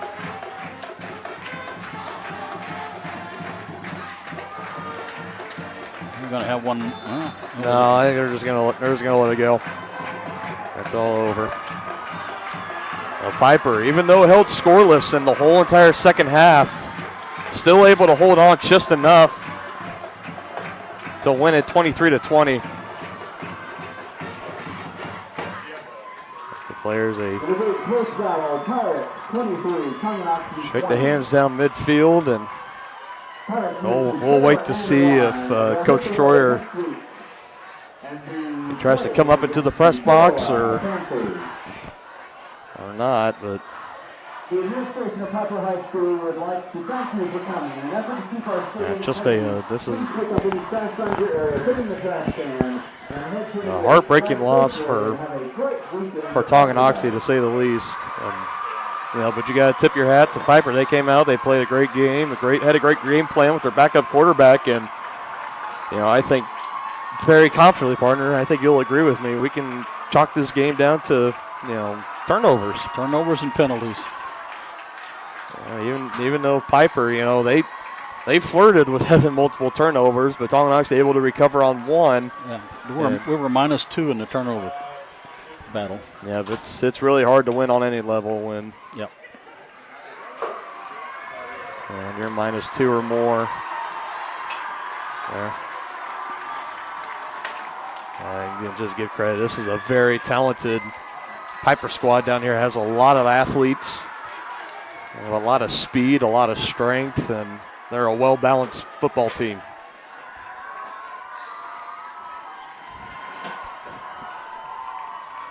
Yeah, you see number 3, Logan Laddish there in a knee brace. You're not going to win them all, unfortunately. No. So that's gonna do it for tonight's contest. We're going to just take a little quick break here, give our post-game sponsor some love, and we'll be right back to wrap up this broadcast right after this. At Kansas Insurance, we know one size doesn't fit all. In fact, our whole mindset is based on customized policies for you and your families. We're local, and we do what we do because we care about you. Think of us as brokers for your insurance needs. Working with Kansas Insurance gets you the award-winning service and attention to detail that only an independent agency can provide. All across Kansas, we're here to help you manage and plan for all types of risk. Contact a local agent today. Kansas Insurance. Local, independent, serving you. A great collision on the field? Awesome. An awesome collision on the road? Not so great. If that bad play does come your way, take your car to S&S Body Shop in Tonganoxie. S&S has been the area's premier auto collision repair center since 1972, working on all makes and models, glass replacement, bumper repair, fiberglass and plastic, color matching, and more. Plus, they work with all insurance companies. Get your ride back in the game. Learn more at snsautoandbody.com or call 913-369-3193. Shop local and save at Brothers Market in Tonganoxie, where we treat you like family. Brothers Market has great everyday deals throughout the store. Enjoy fresh cut steaks from the meat department, the freshest fruits and vegetables from the produce aisle, and savor the flavors from the bakery. Check out their weekly ad to get the best deals on what you need. From apples to aspirin, Cool Whip to cool crisp lettuce. Brothers Market, open daily. Learn more at shopbrothersmarket.com. Get back in the game with Physical Therapy Solutions in Tonganoxie. As a state-of-the-art outpatient physical therapy clinic, Physical Therapy Solutions will develop a plan of care to help you move, reduce pain, restore function, and prevent disability. Physical Therapy Solutions takes great pride in delivering current, quality-driven treatments. Your physical therapist will work with you to help you understand your body so you will achieve long-term health benefits. To learn more, call Physical Therapy Solutions at 913-417-7400 or visit ptsolutionsks.com.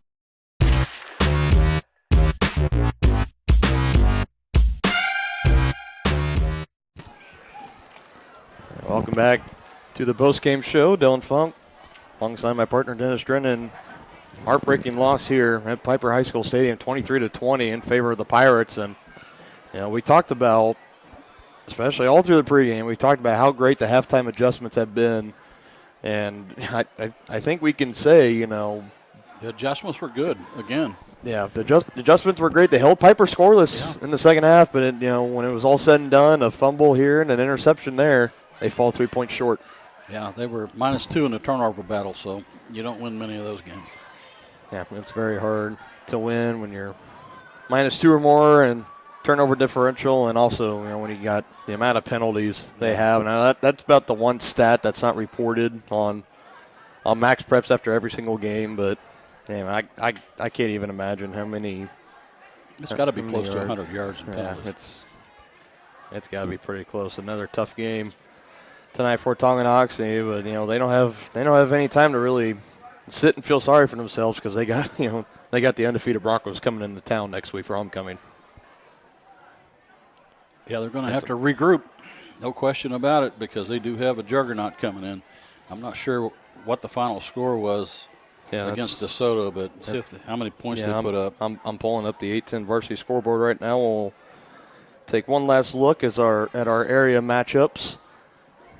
Around the league matchups, as I'm really surprised that Tonganoxie, they're staying on this field for quite some time. They were really talking this one over, and I feel like it's going to be a tough film session tomorrow morning. We talked about it a little bit. This game was an absolutely a must-have for the Chieftains because coming into this ball game, they were sitting in third place in the Frontier League with a 2-1 league record. And they were coming in. They were facing second place Piper tonight, and then next week they'd be facing first place Spring Hill. And they really had there was a great opportunity to where if they could have beaten Piper tonight and then pull off the upset next week against Spring Hill for homecoming, Tonganoxie within a span of weeks would be going from bottom feeder to top of the hill in the Frontier League. But I think after this loss tonight, I don't think you can focus anymore on Frontier League title. I think right now you just got to focus on one game at a time. Yeah, one game at a time, and try to get that playoff seed as high as you can get. And here we go. Finally got our scores pulled up, and there is a final score in DeSoto, 28-14 in favor of Spring Hill. So DeSoto coming back. They were trailing 20-0 at halftime. It was 35-0 at one point, but they must have had that touchdown taken away somehow. So Spring Hill, they're coming in 5-0 next week and be face off against the 2-3 Tonganoxie Chieftains. And looking around the rest of the Frontier League, the Calls of Perry LeCompton beat the Bulldogs 40-0. Bonner Springs drops one in Ottawa 30-13. Eudora. That one's kind of surprising, isn't it? That is really surprising. I do agree. Eudora dropping another close one there at the end, 13-12 at Lewisburg. So a close game there, and another 1-point game, 22-21, Wamego over Paola. So wow, this really was a game for Tonganoxie. If they could have won tonight, they really would have separated themselves. Right. From the rest of the Frontier League, they would have had the head-to-head on Piper, and it would have had a great chance to do something against Spring Hill. But sometimes it's just not meant to be, and that's okay. You can't have great success every single year. It's just too hard, especially here at the 4A level. No question about it. It is super duper hard, and again, waiting to try to give Coach Troyer a call here, and I'm not getting through quite yet, so I'm not sure he wants to talk. Yeah, I mean it's tough, but I mean all coaches at all levels. I know we don't. It's not required of them to do any post game interviews or whatever, but the guy came from Texas, and you got to imagine they're a lot stricter and a lot tougher down there, and. I think we'll just go ahead and we're going to call it for tonight. As you can nicely hear, the leaf blower that's right below us blowing off all the debris and stuff. We got to get out of here packed up before they turn the lights off. Yeah, they're going to turn the lights out on us. So another heartbreaking loss tonight, 23-20 in favor of the Pirates. We'll be back on air next Friday for the homecoming game. Be sure to tune in early. We'll be out there early. We'll get all the coronation. We'll get all of that live on air for everybody to watch in case you want to see all that. And we will have the homecoming game, Tonganoxie against Spring Hill, and that'll be next Friday on the 8th. So we hope to see you all there. And for all of us at the Harris Media Services umbrella, my partner Dennis Drennan and myself, Noah Funk, saying good night, take care, and have a great weekend, everybody. Stay safe.